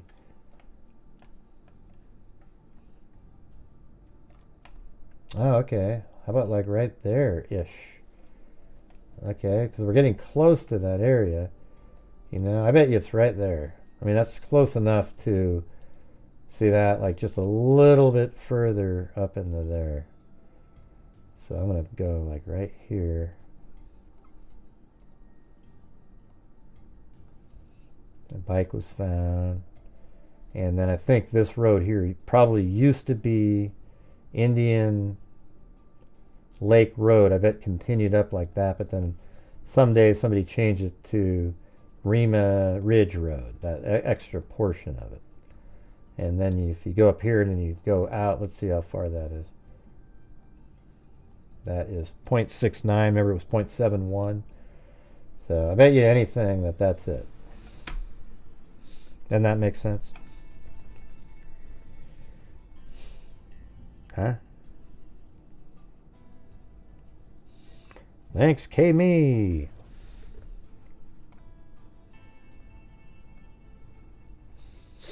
Alright, so anyway, since then, Volusia County Sheriff's deputies have been unable to identify the victim. His body has been buried in an unmarked county grave. We've exhausted every lead, Sheriff Ed Duff said Monday. We've sent fingerprint copies to the Federal Bureau of Investigation and to the Florida Department of Law Enforcement. And we have struck out everywhere. I mean, isn't that weird? There's no parent saying, hey, where's my kid? And we have struck out everywhere. The FBI has checked every record. The Department of Law Enforcement has checked every record. Nothing checks. We can't identify the body.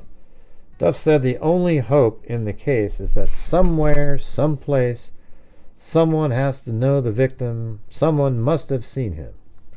Duff issued the, what if his parents died or something and he's just sort of Duff issued the adjoining police sketch of the dead man. He is described as 5'3", so now we got the correct numbers. 5'3", 110 to 120 pounds, brown medium length hair, good teeth, and having no visible scars or tattoos. When found, a pair of purple and gray tweed effect pants.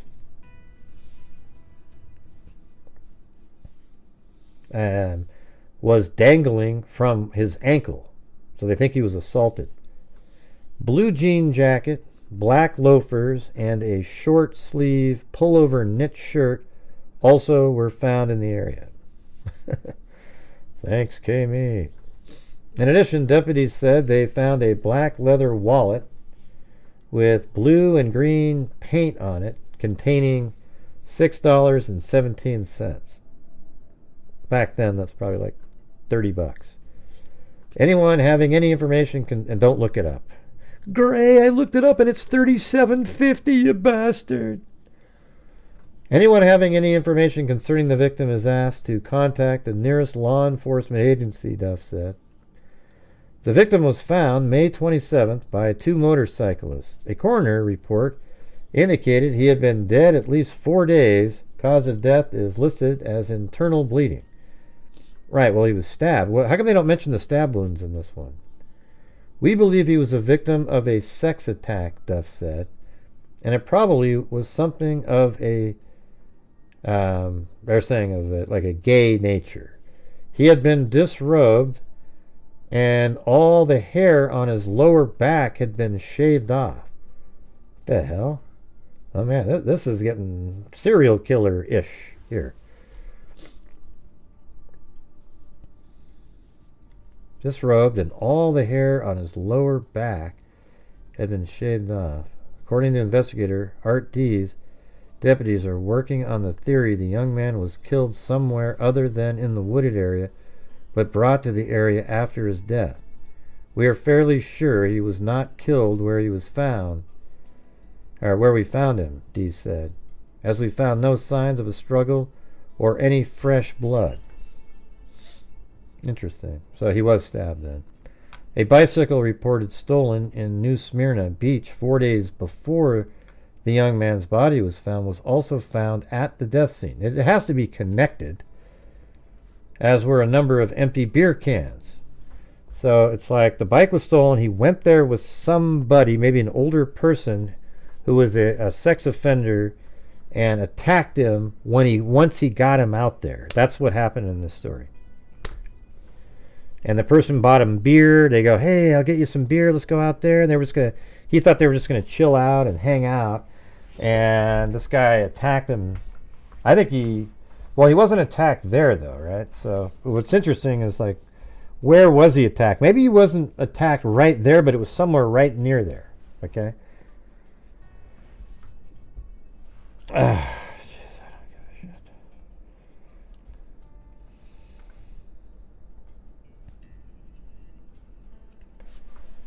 Let's see. Authorities, however, have been unable to link the bicycle with the victim. Apparently that's a sketch. What a ridiculous sketch that is. I mean, it looks like, I don't know. It'd be hard to make out who that was. Although several people have come forward to identify the body, none have been successful. We keep running into dead ends, Dees said. We believe the young man was a transient who probably stole the bicycle and was heading north when he met his murderer. That could be. But we do not have anything other than theory and a few bits and pieces of information to go on, Dees said. Until we get a break, acquire more information, or learn the identity of the victim, we'll get working on the facts we do have. Meanwhile, Dees added, there is a murderer walking around loose somewhere. We have to find him.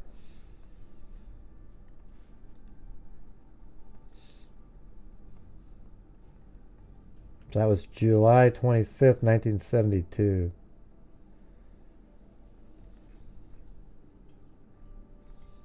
And that's the only article connected. So let's see, in August. So far we've gotten lucky. That doesn't look like, let's see, subscribe now. Not that one. September. Might be fading away now. That might be like the last article that they had.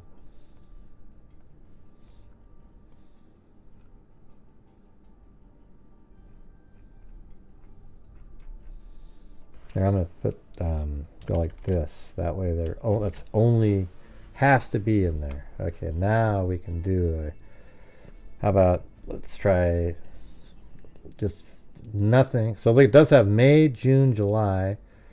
And then how about we'll put January 1973, and then look at that same thing, and there's nothing. All right, so now we can just go like 1974 to 2000. I mean, and if it ever even shows up at all, that might be too much. Let me go to like 1980. What's going on with this asylum? What's this all about?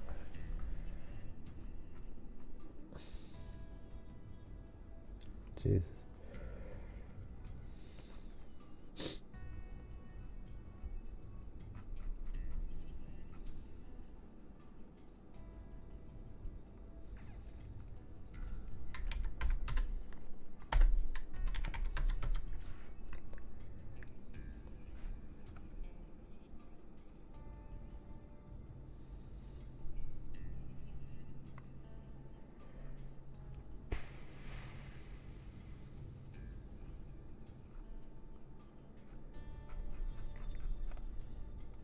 Yeah, I think now it's going to be no chance.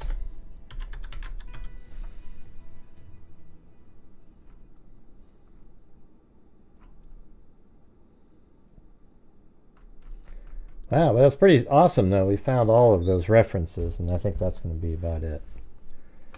And I guess it's on NCMEC too, but we'll just use the nameless one.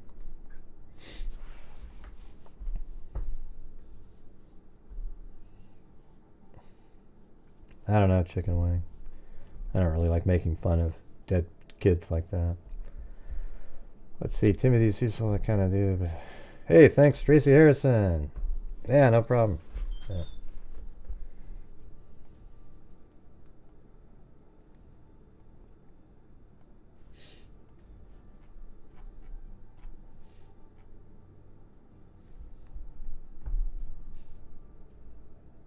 I wonder if there's any, like, you know, what was it, 1972, May 1972, and then we could get rid of, let's see, missing, if I get rid of Florida, and then say, missing, I don't know, it's going to be, I don't know, geez, missing teen or something. I mean, it could be anything.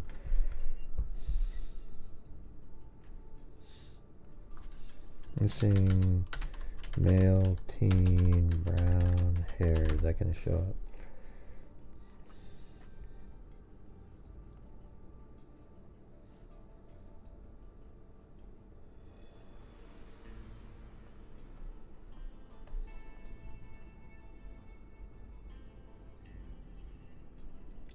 Even the gals dig the runaway thing. That's kind of a cool picture right there, isn't it?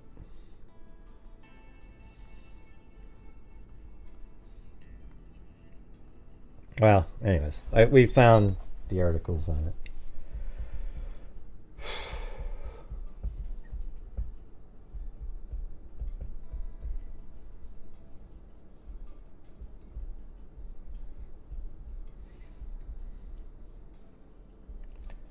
He will get his people like that.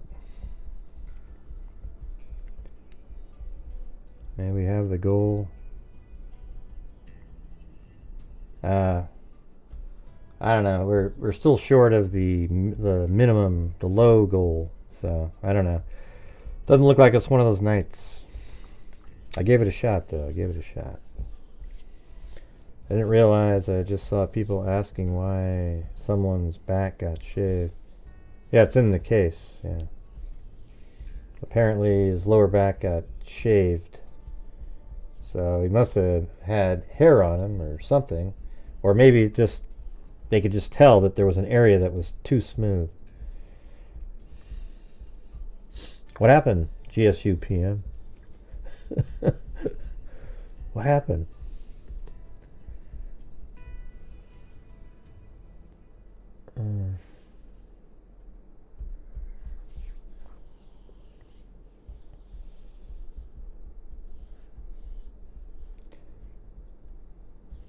Well, you shook your head, so I was wondering what you were shaking your head at. Is it possible he had recently had a spinal? No. Without even looking at that, I'll say no. And if I say, oh yeah, it's possible, you'd probably go, oh, see? Right, okay, 1 in a billion that he had a spinal tap, all right? But, oh, so you're saying there's a chance. that doesn't make any sense. If there was a spinal tap, a doctor would have, that doesn't make any sense. All right, not to. Anyways, he was stabbed 7 times, and one of his pants were off, all the way off of, except for on one leg. So I doubt that he just happened to get so unfortunate that he had a spinal tap, and then he got stabbed 7 times, and somehow I think the killer was probably trying to make him look more like whatever he wanted, like a more younger kid. This is probably like a pedophile that just took whatever he could get. That's what it sounds like to me. Doesn't that make sense? Yeah, it'd be cool to get his name. Right, they always do it like that, but he didn't have a spinal tap. Let's see, is it possible?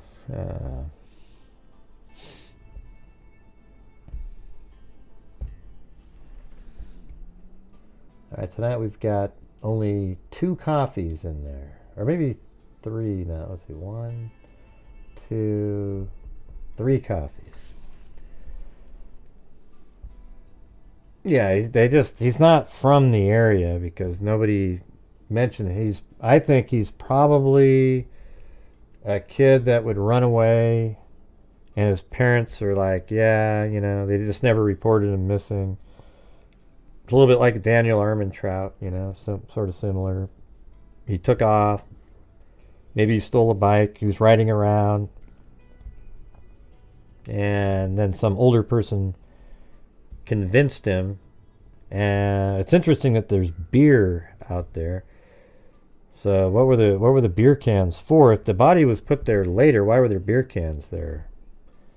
If he was stabbed and bled out somewhere else, I mean, that's sort of a sick thought. I mean, I hope these guys weren't into like necrophilia kind of stuff. With the, you know, he's already dead.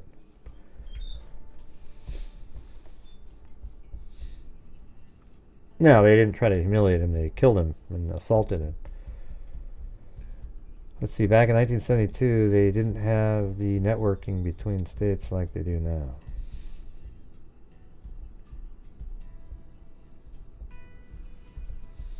Yeah, but if they said that he wasn't killed there, so why was he there? We already went over that, Timothy. Yeah. If he wasn't killed there, then he had to have been placed there after he died, but then why were there beer cans there? See, I think the beer was used to lure him originally, and then they killed him, and then they must have sat around and drank some beer while his dead body's sitting there. Because apparently there was no blood on the ground near where they found him, as if he'd bled out somewhere else.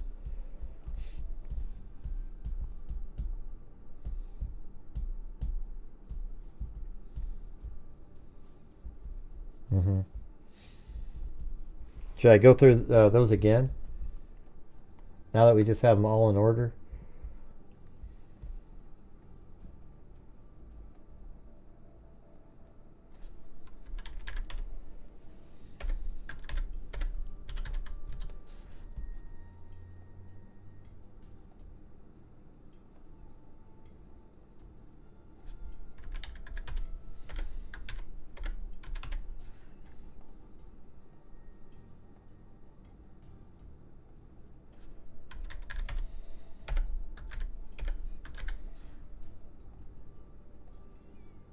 I'm just renaming the dates correctly.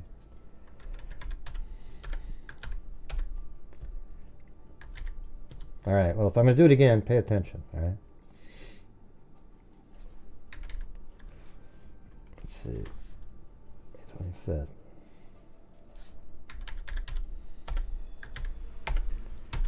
And if we could please try to help reach the goal tonight, I would appreciate it. Instead of me having to ask for the 27th time, it'd be awesome if you just realize that this channel needs the support from the community because of the great work that we do. Alright, I put out a video today that wasn't supported at all by anybody. It had 900 views, and it's a video that took me about 15 hours to make.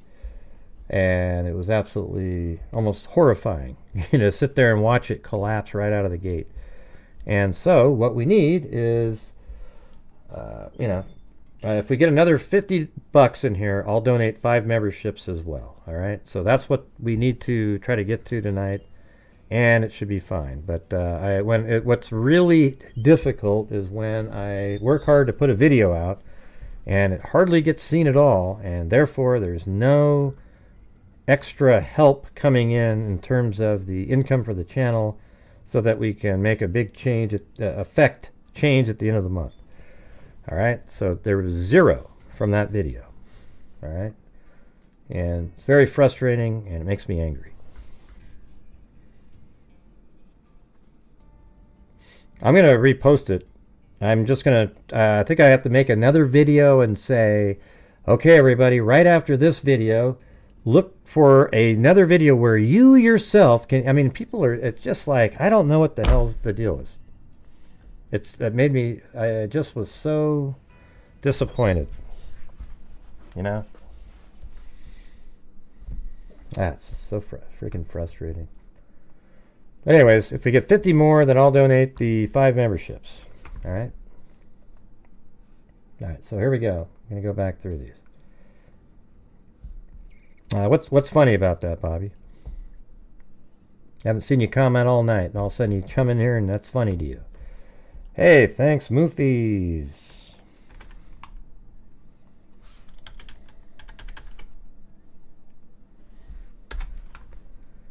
The goal forward march, let's go. I know, I mean, it shouldn't be difficult when you have 200 people watching. It should be very simple. I was here earlier, I guess you meant, yeah, I guess I did. I just don't need you doing your little chuckly face. It's not funny or anything. I'm pissed off. Hey, thanks, Sherry C. I thought that video earlier today was amazing. Yeah, I know. If anybody had taken the time to watch it, it would have been cool. You know what I did today? I bought the Google Cardboard goggles again. I had an earlier version. Now I bought a better version of it. And the version that I bought today is like way better, but you know, you can get them on Amazon for like 19 bucks. But you just put the goggles on. I don't know how to show you guys, but if you go on your phone and you look at a 360-degree video, right below the video itself, there's a little picture of goggles that you click on, and then it splits the screen, and then you put them into these goggles and you put them on your head, and you just watch your own telephone through the goggles, and it even has adjustments for your prescription glasses or something like that.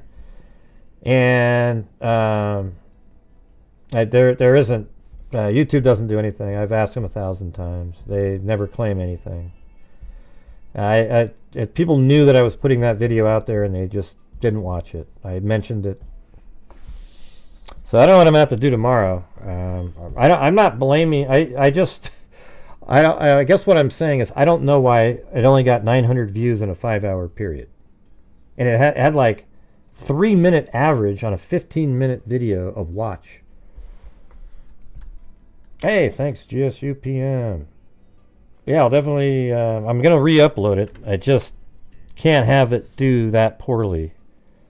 You know, it's just, I mean, you guys would understand, right? If you put, let's say you did an entire project and you did it well and the people just didn't pay, you know, they were like, forget it. Like, they didn't watch it. Or I'm not sure how to compare it to regular business.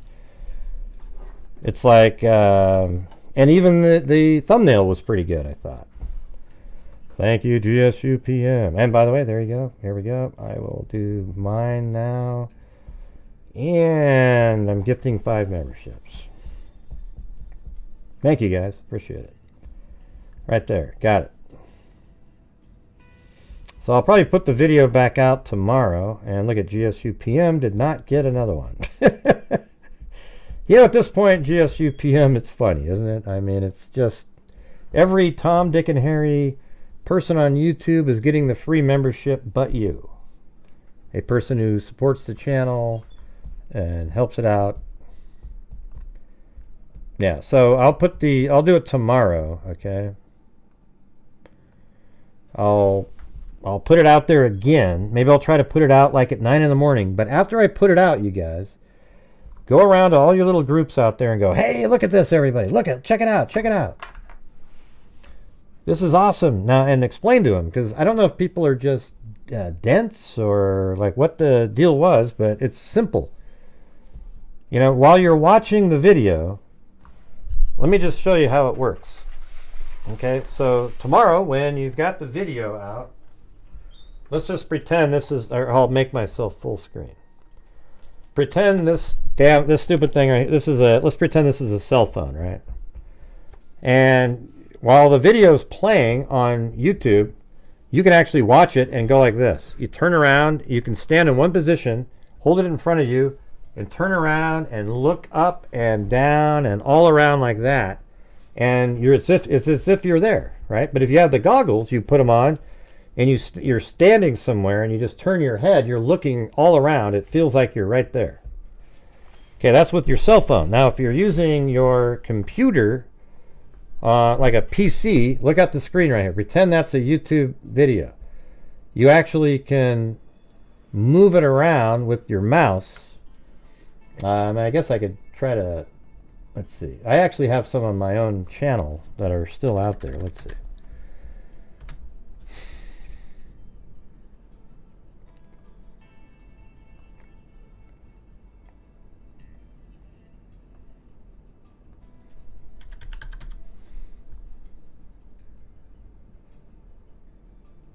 No, well, here's one that I did that's not, it's right here. This is just one that I was using for myself to test it out. Okay, so watch this. Look at, now see on the screen here? If you have this is a private video, but if you have a, let's see, what do you call it? If you have a cell phone, right down here, there's going to be a thing that looks like goggles. Right at the bottom down here. And it'll split the screen in two. But watch this. If you're just on a PC and you're in the scene, look at the mouse. See the mouse right here? Now watch. If I press down with the left mouse button and just drag it, I can look wherever I want to look. See? I can go down like that. Look at the ground. Look up in the corner there. I can look around. There's Dylan Mortenson's room. You can do whatever you want. See that? Isn't that amazing? I mean, literally, it's a great tool. You can look around. And then later, let's say it goes to, now we're in Xana's room. See, again, you can look around. See that? Ding, ding, ding. I'm looking around with the mouse. Now, with your goggles, you actually turn your head and look around. Are you guys paying attention? Because I haven't seen one comment related to what I was saying. All right. Anyways, there you go. There you go. Because everybody, when you were using it, were you able to look around and do everything that I was just telling you? Because if you don't, it's just going to be this video and you're staring at nothing. No, I didn't see your question. I was showing people something on the screen. Oh, you mean in it? I want to watch the video. Oh. Is there another question? Oh. It's great. I'm waiting it out on principle. Can I wear the glasses used for these? No. Here, I'll show you on Amazon. Hold on a second.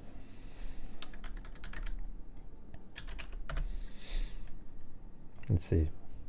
360.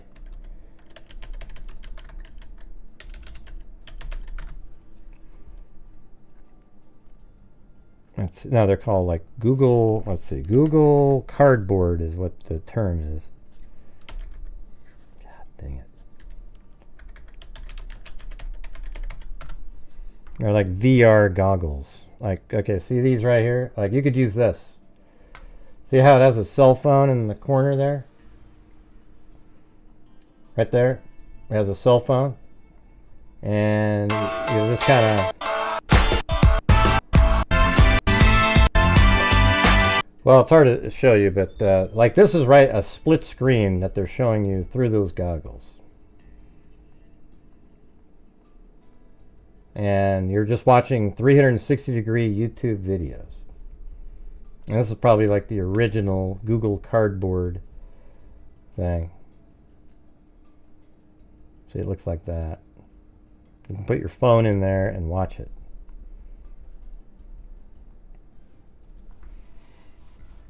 All right, Linda Molden, how?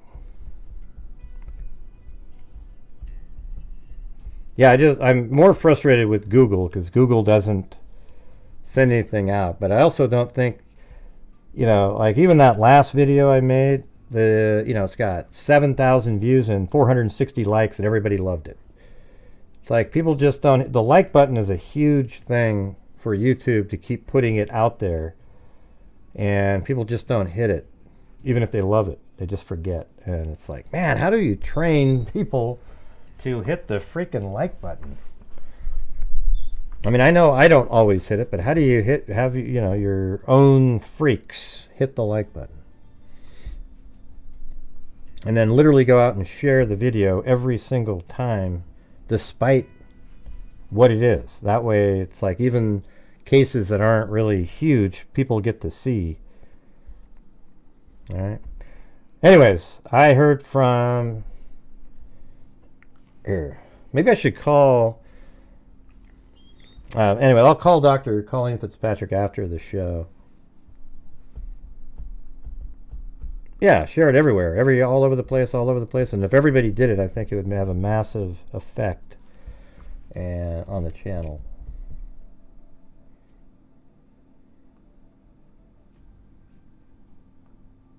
Oh, hey, thanks, Heather, for the PayPal. Great show tonight, as always. Great. Well, that was nice. All right, you guys want to go? This is again. So earlier tonight, Dr. Colleen Fitzpatrick got a hold of me. Let me go back to NamUs again. I'll show you what that's all she had. It's crazy. Watch this. For NamUs, I got the NamUs ID up here. And then they have unidentified, so it'd be UP and then the number, search. And so what she had was this. NCMEC case number 1224409. Although it was a different number it was case number 13620. Oh, that's the NCMEC number. Okay. And then right here it says male, white, Caucasian, adult, pre-20s, 11 to 14 estimate, 1972. And right up here it says date body was found as May 7th, 1972, Daytona Beach, Florida. Circumstances, unidentified deceased, May 7th, 1972, was put in the NamUs about 10 years ago. Almost exactly. Like 4 days from now, it'll be the 10th anniversary. And I accepted the offer by Dr. It was just an offer to do it. We're the one paying for it. Okay. So I said, yeah, let's do it. And so she gave me the NamUs number and everything. We're looking at it. Hey, it does have location on a map. Let's see what that does. So is this the precise location? That almost looks more like what I first had, but that's not a creek there. So, yeah, let's see.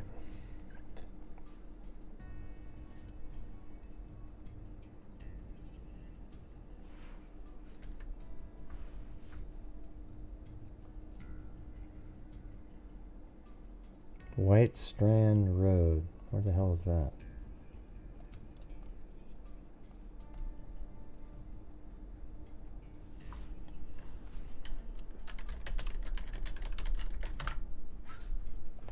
Oh, they got it way up here. Oh, wait. Okay, so now we're White Strand Road. So they have it right over here-ish. Which, I mean, I guess that's definitely possible. So they have it. This goes up, let's see, right there. So about right here. So I'll just put like NamUs location. I'm not sure. That doesn't make sense. There's no creek there, and it's much further away than was said. They wouldn't even have used this road. We had the precise, and as a matter of fact, it doesn't even match what their own document says. Because if you go to NamUs over here, and then down here it says, it gives you a oh, wow. Thanks so much, GSUPM. You made it. You did it.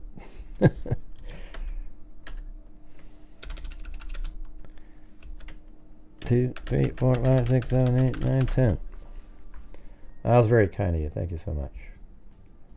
Wait, maybe if I turn it on, will it, if I get it right just in time? Oh, hey!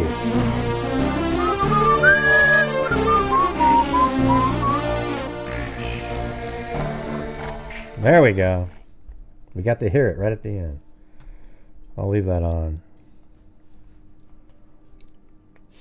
But where was that? Right here it says 0.7 miles east of Indian Lake Road and 0.29 miles north of 92. Okay, well this is 92 over here. And let's just say 90, let's just go over here and measure that. See, that's 4 miles. That doesn't make any sense. At the namest location is 3.54 miles, I mean. And then we have it right there. That's 368 from there, but if you go from, let's see what happens if you're right here.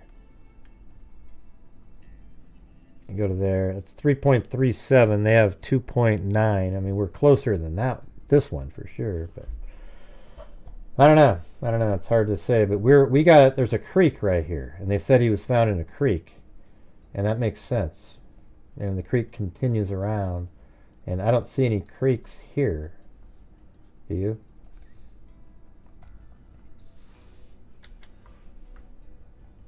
Oh, jeez. Where are you going to be, GSU PM? Not that it's any of my business.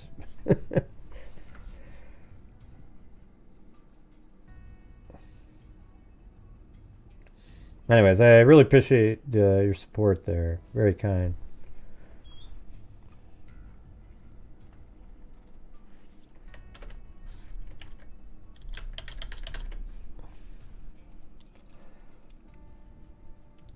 Yeah.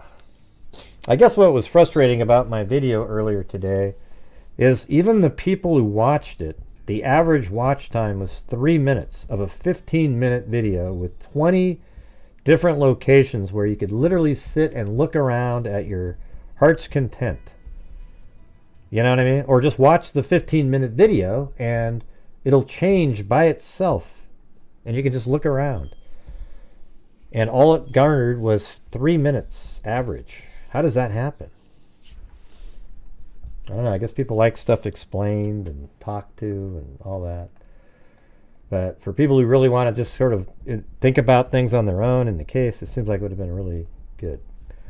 All right, so that's all this thing really said. I mean, I guess there's even down here, it talks about clothing, red and white short sleeve striped knit shirt, gray tweed pants, blue denim jacket, brown dress socks, black loafer shoe, I guess probably meant shoes, with silver buckle on the side.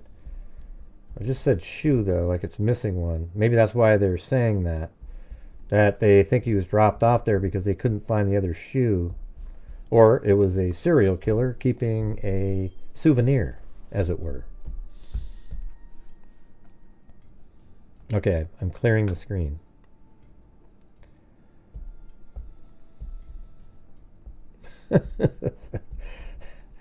Yeah, I guess so, Mike. I think you're right. It's wild. All right, so I was able to find this case in the newspapers. So here's how it evolved in what we were looking at. I mean, I narrowed it down to just using the word Indian Lake Road. And then that, I mean, it's not going to be mentioned very often. So anytime it's mentioned, they're going to talk about the body. But here's how it started. And remember, it was found on May 7th, the body. So now it's May 8th. Volusia County Sheriff deputies Sunday night were attempting to identify a body found by two motorcyclists Sunday afternoon in a wooded area near here. According to Sheriff Ed Duff, the body of a man believed to be between 15 and 30 had been in the woods for some time. The body was found off Indian Lake Road west of Interstate 95 near the Volusia County Juvenile Home. Autopsy will be performed today by Dr. Arthur Schwartz, Volusia County Medical Examiner. Deputies said Sunday night they have not been able to pinpoint the time of death. Deputies said there were no immediate signs of foul play. There you go. And then we got this one. Cause of death of a male teenager whose body... Hey, Plato, I think you'll like this. This one is like Armand Trout, but worse. You know, like this is actually a homicide. I think it might be interesting to you. Have you heard it yet, Plato? Did you just get here? I just want to make sure if you heard it yet.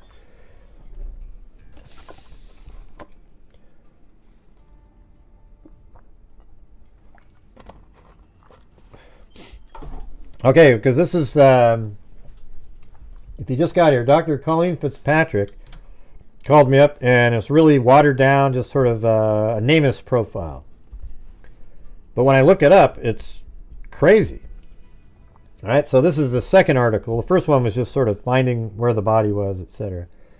The cause of death of a male teenager whose body was found in an isolated wooded area near here Sunday was listed Monday as internal bleeding due to a severe blow to the chest. Sheriff Ed Doug, who said the badly decomposed body was found off Indian Lake Road west of I-95 by two motorcyclists, said the boy may have been murdered or the victim of a hit and run.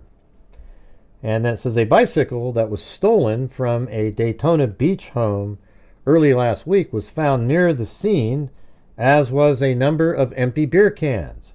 Dr. Arthur Schwartz, Volusia County Medical Examiner, said Monday the boy had been dead at least 4 days when he was found. Deputies still attempting to identify the victim described him as about 5 feet 5 inches tall, weighing about 110 to 120 pounds, and having brown, wavy, medium-length hair. All right, then we move on to the next one. So make sure you're just still following along. It gets crazy. The sheriff investigative team in Volusia County Wednesday continued sifting clues to identify the male victim of an apparent murder found earlier this month. The victim, believed to be about 20 years old, now they think he's like 14 now, was found May 7th in a wooded area off Indian Lake Road west of Interstate 95 near Daytona Beach. He had been stabbed 7 times. Efforts to identify the man have involved a number of persons coming forward to help in the identity, Duff said, but the results have been negative. The victim was buried Monday, Duff added, since it appears the body could no longer be of value in the investigation. So it was buried, just like Daniel Armentrout. Found at the death scene was a bicycle reported stolen on May 3rd from a New Smyrna Beach home. According to the medical examiner, the victim had been dead about 4 days. So the same day that the bicycle was stolen, he was killed. So maybe the killer stole the bike and had some beer, and maybe, I guess you could look at it like this, maybe this individual was walking and said, hey, do you want to come hang out somewhere? And they did. According to the medical examiner, the victim had been dead about 4 days, indicating the apparent murder occurred the same day the bicycle was stolen. Authorities said Wednesday, however, they have been unable to make a positive connection between the alleged murder and the bicycle theft. I mean, what a just totally random story that you would never see in the paper, other than the fact that we are going to pay for figuring out who this person is. Today marks the 5th week since the body of a young man was found stabbed to death in a wooded area off Indian Lake Road near Daytona Beach. It says, unidentified body baffles sheriff's investigators. Still unidentified, the approximately 5'6", 122 to 132 pound brown, wavy-haired youth believed to be about 20 years old was a possible victim of a sex murder, authorities said. Art Dees of the sheriff's office said Tuesday. So they think now that he was a possible victim of a sex murder. Art Dees of the sheriff's office said Tuesday, we are still getting some very strong leads, but today we can't put our finger on a single one that exactly fits the facts we already have in the case, which at this point are very few. The strongest leads seem to be a bicycle found at the death scene, reported stolen from a New Smyrna Beach home on May 3rd, just 4 days before the body was discovered by two motorcyclists. It seems now to have no connection in the case. That's total bullcrap. That a bicycle that gets stolen on the same day that he was killed, and it's right next to his body, that there's no connection. I don't know where people come up with this crap. It's just, and later they switch it back. The victim was stabbed 7 times, according to the medical examiner, 3 times in the chest, 3 times in the left leg, and 1 in the abdomen. No weapon has been discovered, but it is believed to be pocket knife size. Found unclothed from the waist down on May 7th, the youth's trousers still hung from one leg, authorities said. So he had let's see, 3 times, and found unclothed from the waist down. So basically, he might have had a shirt on, but he had no clothes from the waist down except his pants were dangling off of one leg. He was wearing a blue jean jacket, black loafers, and a short sleeve maroon and white pullover knit shirt. He was buried May 22nd in Volusia County. It is not unusual for us to have a list of 100 missing persons any day, Dee said. So you can see how much time is involved in sifting through similar descriptions sent us from law enforcement agencies throughout the country. We have sent all the details of this case to the FBI Washington files and have fingerprinted the victim's hands. Although badly decomposed, they have not indicated he had a crime record. Also, Dees continues, when persons over 17 are missing from home, parents don't always report it. They sort of figure, particularly in the case of males, it's just time for them to wander. At first, a considerable number of persons came to identify the victim from the body itself, and after burial from items kept in evidence. Isn't that weird, Plato? That's almost exactly like Daniel Armentrout. Remember all the people that kept going to look at him, and there's one lady that went back and forth a few times and looks like she was upset and then took off. All right, and here's the last one. I was kind of shocked to have all these different articles on a case like that. This sketch is almost worse than Daniel Armentrout's. I mean, look at that, damn. That's so... All right, 3-month-old murder baffles deputies. Nearly 3 months ago, the battered and badly decomposed body of a young man was found floating in a stream in a wooded area off Indian Lake Road. So now they say floating in a stream, and so that's why I moved the pin to a stream, because there's no stream where Namus has it. The man, believed to be about 20 years old, had been stabbed at least 7 times, and clothing had been stripped from his body. Since then, Volusia County Sheriff deputies have been unable to identify the victim. His body has been buried in an unmarked county grave. We've exhausted every lead, Sheriff Ed Duff said Monday. We've sent fingerprint copies to the Federal Bureau of Investigation and to the Florida Department of Law Enforcement, and we have struck out everywhere. The FBI has checked every record. The Department of Law Enforcement has checked every record. Nothing checks. We can't identify the body. Duff said the only hope in the case is that somewhere, someplace, someone has to know the victim. Someone must have seen him. Duff issued the adjoining police sketch of the dead man. He is described as 5'3" now, and 110 pounds and 120 pounds, between medium length. He has brown medium length hair, good teeth, and having no visible scars or tattoos. Except Daniel Armentrout had the, what is it, Y plus R equals love, something like that. When found, a pair of purple and gray tweed effect pants was dangling from his ankle. Blue jean jacket, black loafers, and a short sleeve pullover knit shirt. Also, you know what I think, you guys? I think whoever did this killed him first, brought him over there, then disrobed him. That makes the most sense to me. I think the killer got him there and disrobed him because he was not killed there. The stab wounds did not lead to blood on the ground in that location. So somebody killed him somewhere else. You know what makes the most sense, though? It's not that. I mean, the most sense in terms of, like, how somebody would do this. You know, you lure the kid out there, hey, let's drink some beer, like he's just going to be a buddy, and then attacks him without him realizing it, and the person's much bigger than them. Now, that makes the most sense, but apparently he was not killed where he was found.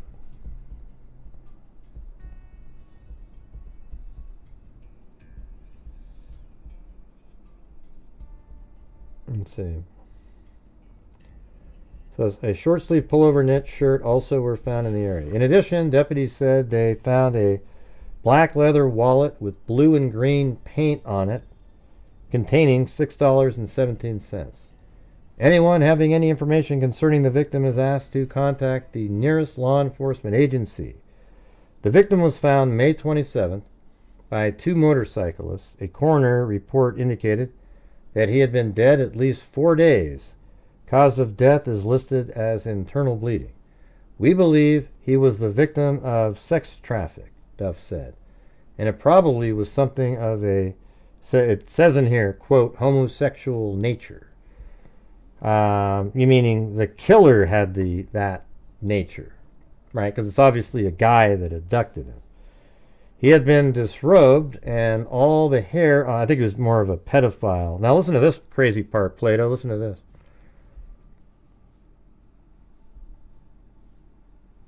There it goes. Well, he's not 20 years old. They got him at 14 years old. He was the victim of a sex traffic, Duff said. A sex attack, Duff said. And it probably was something of a homosexual nature, it says, quote. He had been disrobed, and all the hair on his lower back, or his lower body, it says. Not just, I thought it said lower back earlier. I don't know why I thought that. It says, he had been disrobed, and all the hair on his lower body had been shaved off. Why did I think it said back before? Anyways, I mean, they shaved his entire, I think this is what they did, you guys. I mean, I know this sounds crazy. I think these people were pedophiles. I don't think it was a fetish. I think these guys were pedophiles, and they shaved this young kid down to look like the look that they wanted because they couldn't find a victim. That's what I think. And he was young enough, being 14 years old, where they wanted to be the look that they wanted. I think that makes the most sense. And I think that's just absolutely crazy. And I hope they check to see, was he shaved in that area? Like where he was found? Because you'd probably find the hairs on the ground. I thought it said back earlier. I don't know why I thought that. Had been shaved off. According to investigators, investigator Art D's, deputies are working on the theory the young man was killed somewhere other than in the wooded area, but brought to the area after his death. So wherever he was, somebody sat there and shaved him. And I think they were trying to, and by the way, what is, did I already shut that down again? Do I have NamUs?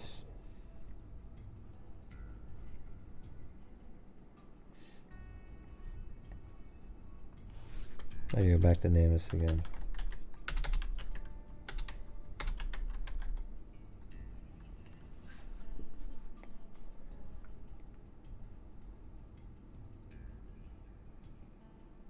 Oh, well, he just went right back there.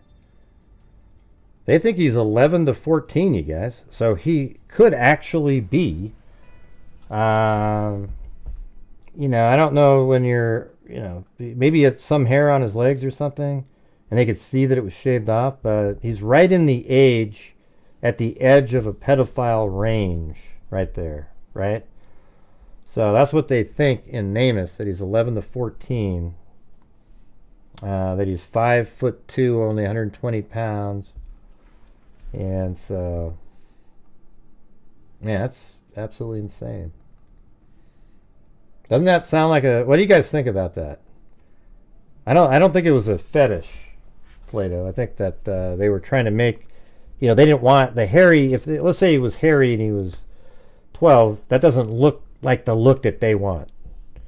You know, whoever these people were. And I think that he was just, I mean, it's interesting that the beer cans are there. So was he killed somewhere else and shaved, or, you know, like killed and shaved somewhere and then brought out there to do whatever they're going to do, but he's already dead? I mean, what in the hell did they do? Why are there beer cans there? And how did the bike get there? You know? Perhaps like there was a vehicle that they put the bike in. He goes, hey, you want to ride? We're going to go drink some beer. Yeah. Then they put the vehicle in the back of the car, and then when they got there, they left the bike with him, so they didn't have it. But then he would have had to touch it, and there should have been fingerprints on the bike. I wonder if they checked that out.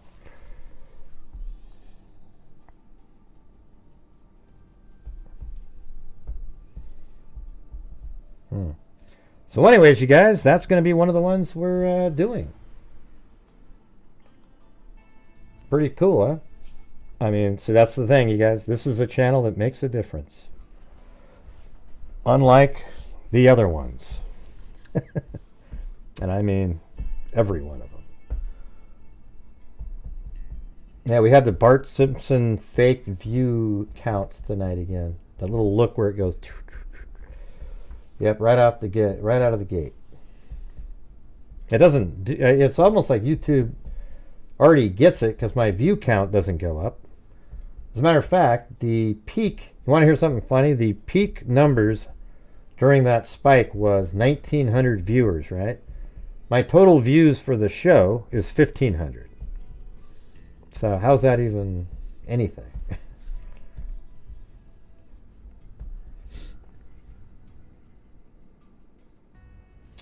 Well, you guys, I think that's about it. I guess I do have this. I could read this one. I think somebody sent me this right before the show started. A detective still looking for a man missing from Liberty Township for nearly a week. Butler County, is this in Pennsylvania or?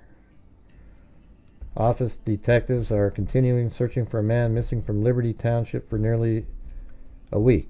Scott Michael Schwartz, 60, was last seen around 8:30 p.m. Friday in an apartment complex on Blake Street in Liberty Center. He was reported missing by a member on Sunday. Schwartz did not have a cell phone, and his car was left behind, according to detectives. That's not good. Security camera shows him walking down steps at the complex. At this point, we don't have anything that shows he left in a car with anybody. That is what is weird about out. What? About that, you mean? Schwartz is 5'9", 190 pounds. 190? It's more like 220 or something. Or 230.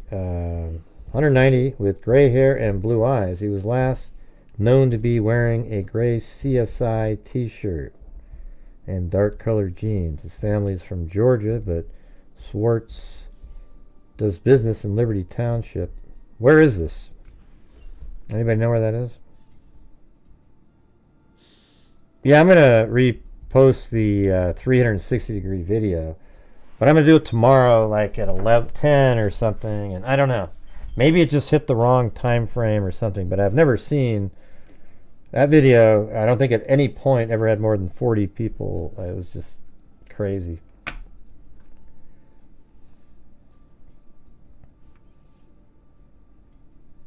Yeah, I don't know, Plato. And by the way, that right over here in that case, there's a juvenile detention center. Just right there, which is interesting. You know, it's only 3 miles away there. And maybe there was, that's 2006. I mean, who knows if there was even any. This is 1995. It does look like there's still stuff going on there. But this is 23 years before that even. And see, there's no creek over here. So I think we're closer.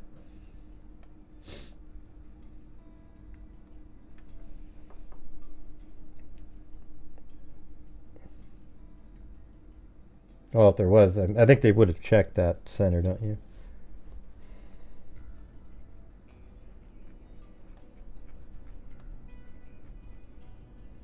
How come they just say, where is this?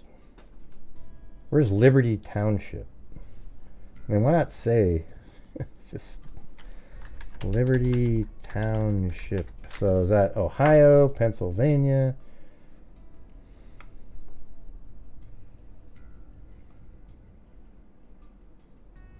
Okay, let's see.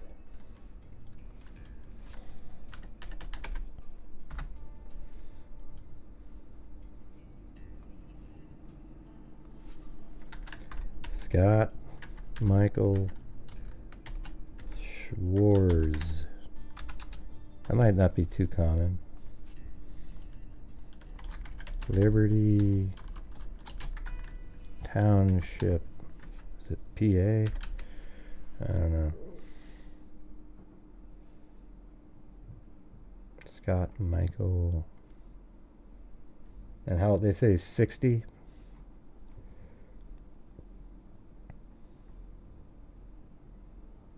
I don't know. Yeah, Butler is also in Pennsylvania.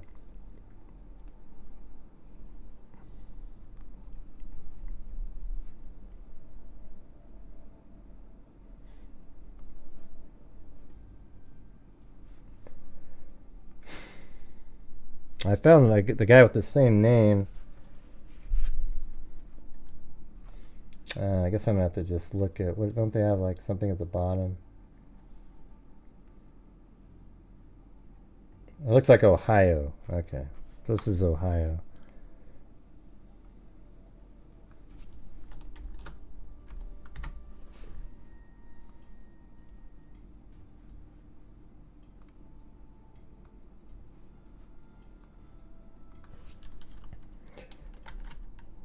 Scott.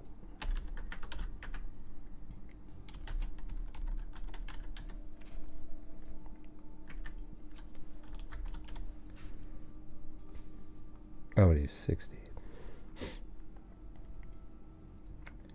Well, there's one here that's, well, it doesn't really show in there. There's a Scott Michael Schwarz, 61, from New Jersey.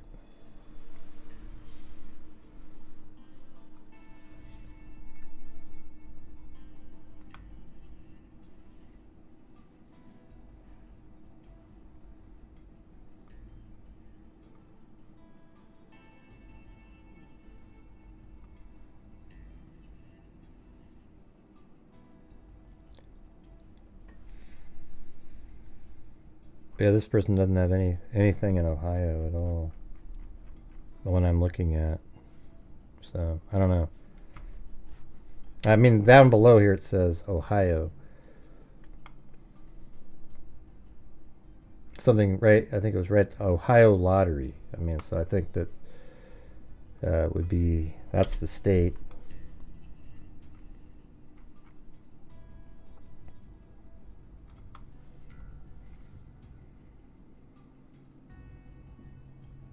On Blake Street.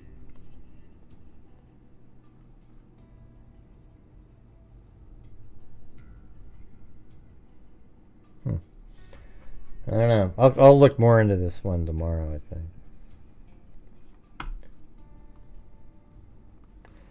Well, anyways, I hope you guys found the show mildly interesting. Sorry if I sound frustrated.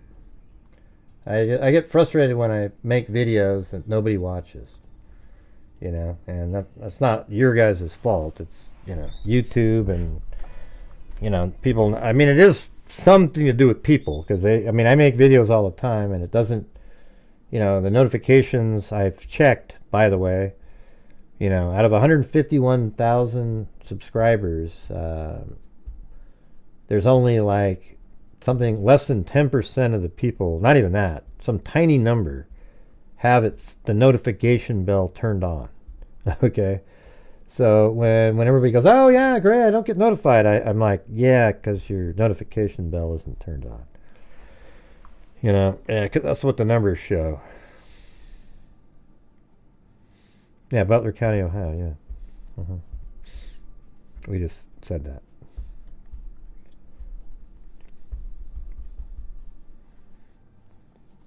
I mean, there's a Butler in Pennsylvania, too, but I already looked up down below and it said Ohio. People are busy with church family gathering. Yeah. Yeah. Yeah, that's cool. I'm just talking about, I wish the videos that I made were, I could really rely on them. That I wouldn't have to rely on the live stream so much.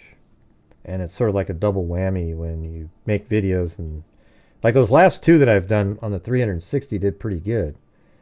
Well, the first one I did well. The second one just kind of, you know, ho-hum. But the one I did today, wow. I mean, that you should see the graph on that sucker. It'll look like this. It went, and then straight across, like 2 views an hour. I mean, it was just.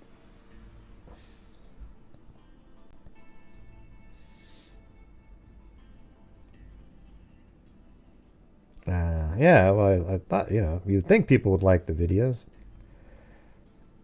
iPad, both, and Zozo always told me that sometimes, like when I'm live, you know, when it has that little live thing, when somebody's live, it shows up on their image, like it doesn't show up for her, and other people have said the same thing. So even when I'm live, it doesn't show that I'm live.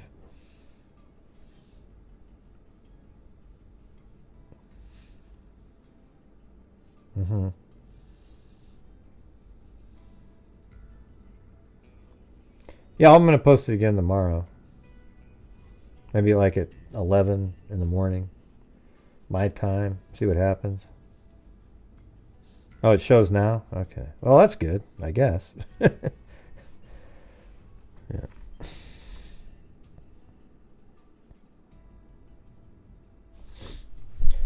Alright, well, I'm going to spin again right here.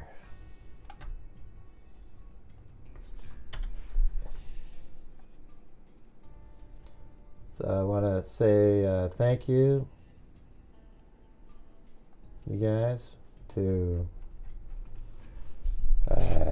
Keith Alessi, then Amber Maiden, Kay Me, Sandy Shirley, Karen, and Moofies, and Cheryl Moran. Special thanks to her again for she gifted 10 memberships. Then GSU PM.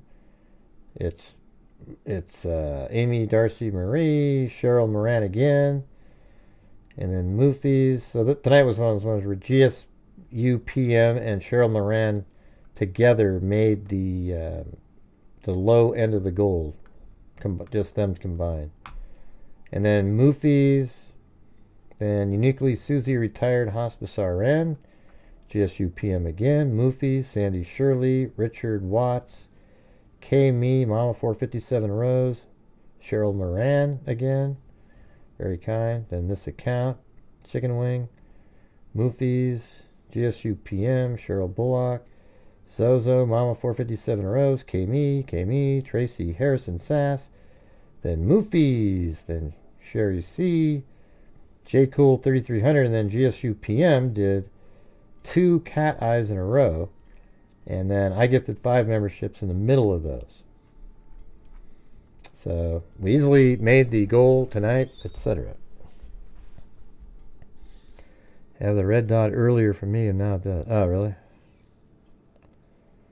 Murdered boy, an article actually said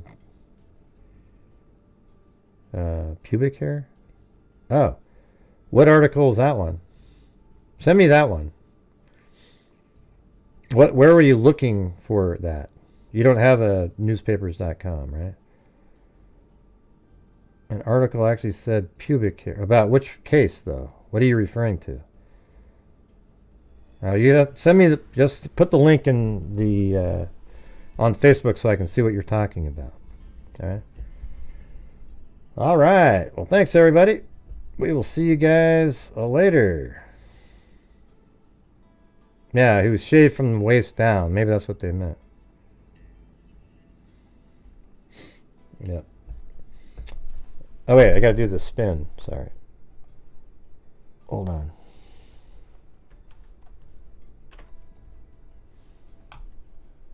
Oh yeah, and we did have some coffees. We had Heather on PayPal. Then we had Lisa,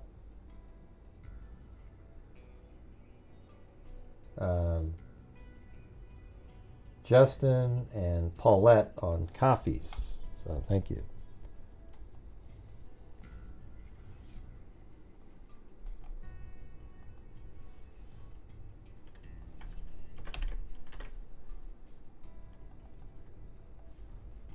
All right, here we go.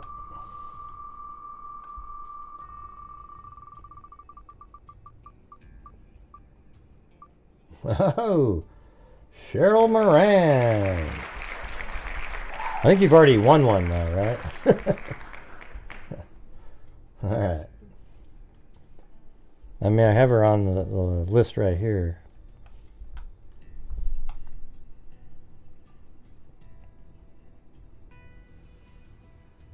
If she's here, do you want me to respin or do you want another one? I mean, I just got your name early.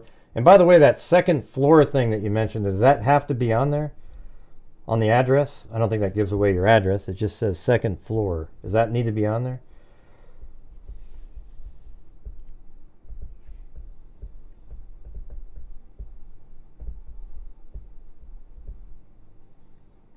It's 85. It is work. Hey, how come you don't post my videos in there, Mike? Come on, man. Help me out in there.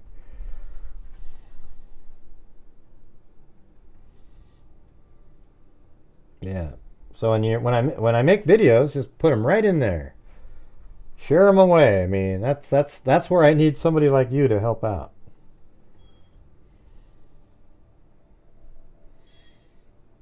Are you there? Oh, you want me to respin? Okay. But that second floor thing, do you want me to keep that? Does that need to be in there, Cheryl? So here's the spin.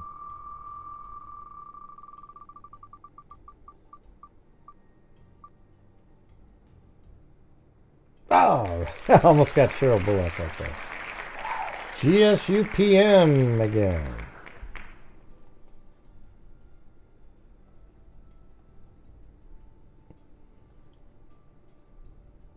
Oh, it doesn't? Okay. Spin again? Alright. I'm going to spin again, even though you're on there. I forgot that I didn't take them out. If he lands on you again, I'll just remove him. It very well easily could. I'm sure, there it is. It's going to. Alright. Alright. So remove all of those. And see, look at that. That's what I'm saying. Like, the two winners, and this is what's left over.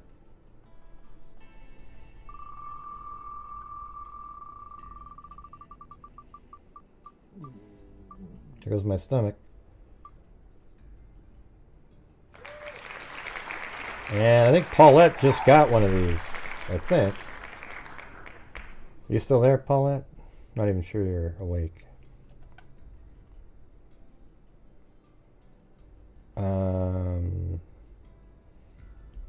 Is it a winner that's on the wheel? I don't know. If you pick winners, it'll look like you have favorite people that you want to help. Alright. I wouldn't do it.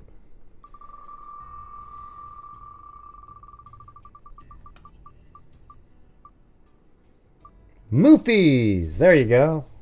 But I think Moofies just got one. I'm sending that one already.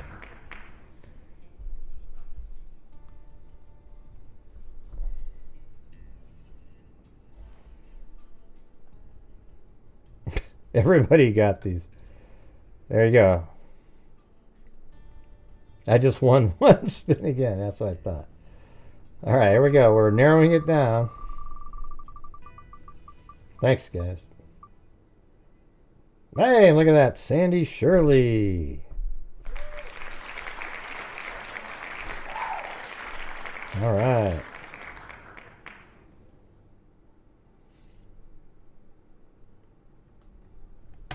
Nope, there you go. Yeah, we narrowed that all the way almost down to the last one. Did that land on the one you wanted anyways, GSUPM? The, because you and Moofies Go back, battle back and forth sometimes. That went from a big list to a tiny. Yeah, well, the thing is, you got people like GSU PM and Cheryl Moran, who had like 90% of all the wedges. So as soon as they were, they wanted them removed, then that's what you had left. So that's why it shows you, like, if you get more wedges, you have a way better chance. Anyways, ugh, man, I'm tired.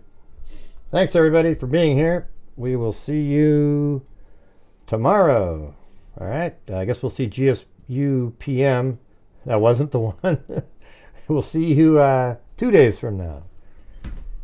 But anyways, I want to say thanks to everybody who helped support the channel and everybody else that's here just watching.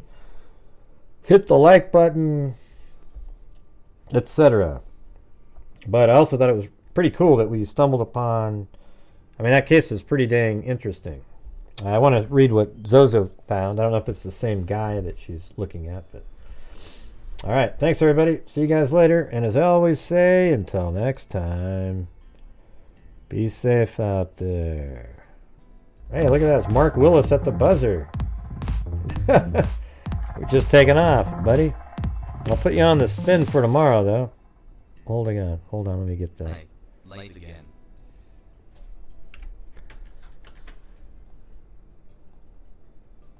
Thanks, Mark Willis. I guess we'll see you tomorrow. All right. Thanks, everybody. See you later. Be safe. I got you in for the spin, though.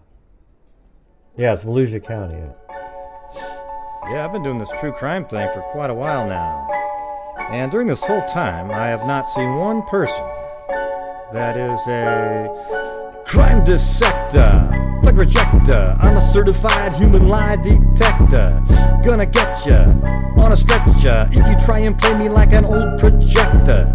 Crime sector is my nectar. Professor Gregel's gonna give another lecture. Crime collector, freak connector, and I'm always gonna be a pup protector. Fool deflector, interceptor, and I'm meaner than a spectre with a vector on his pector. With all respect, y'all, just remember I've a temple fucking check ya.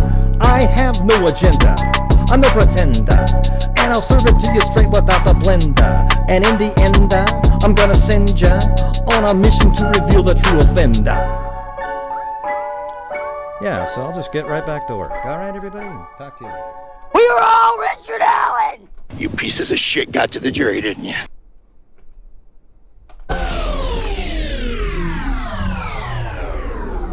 Correct.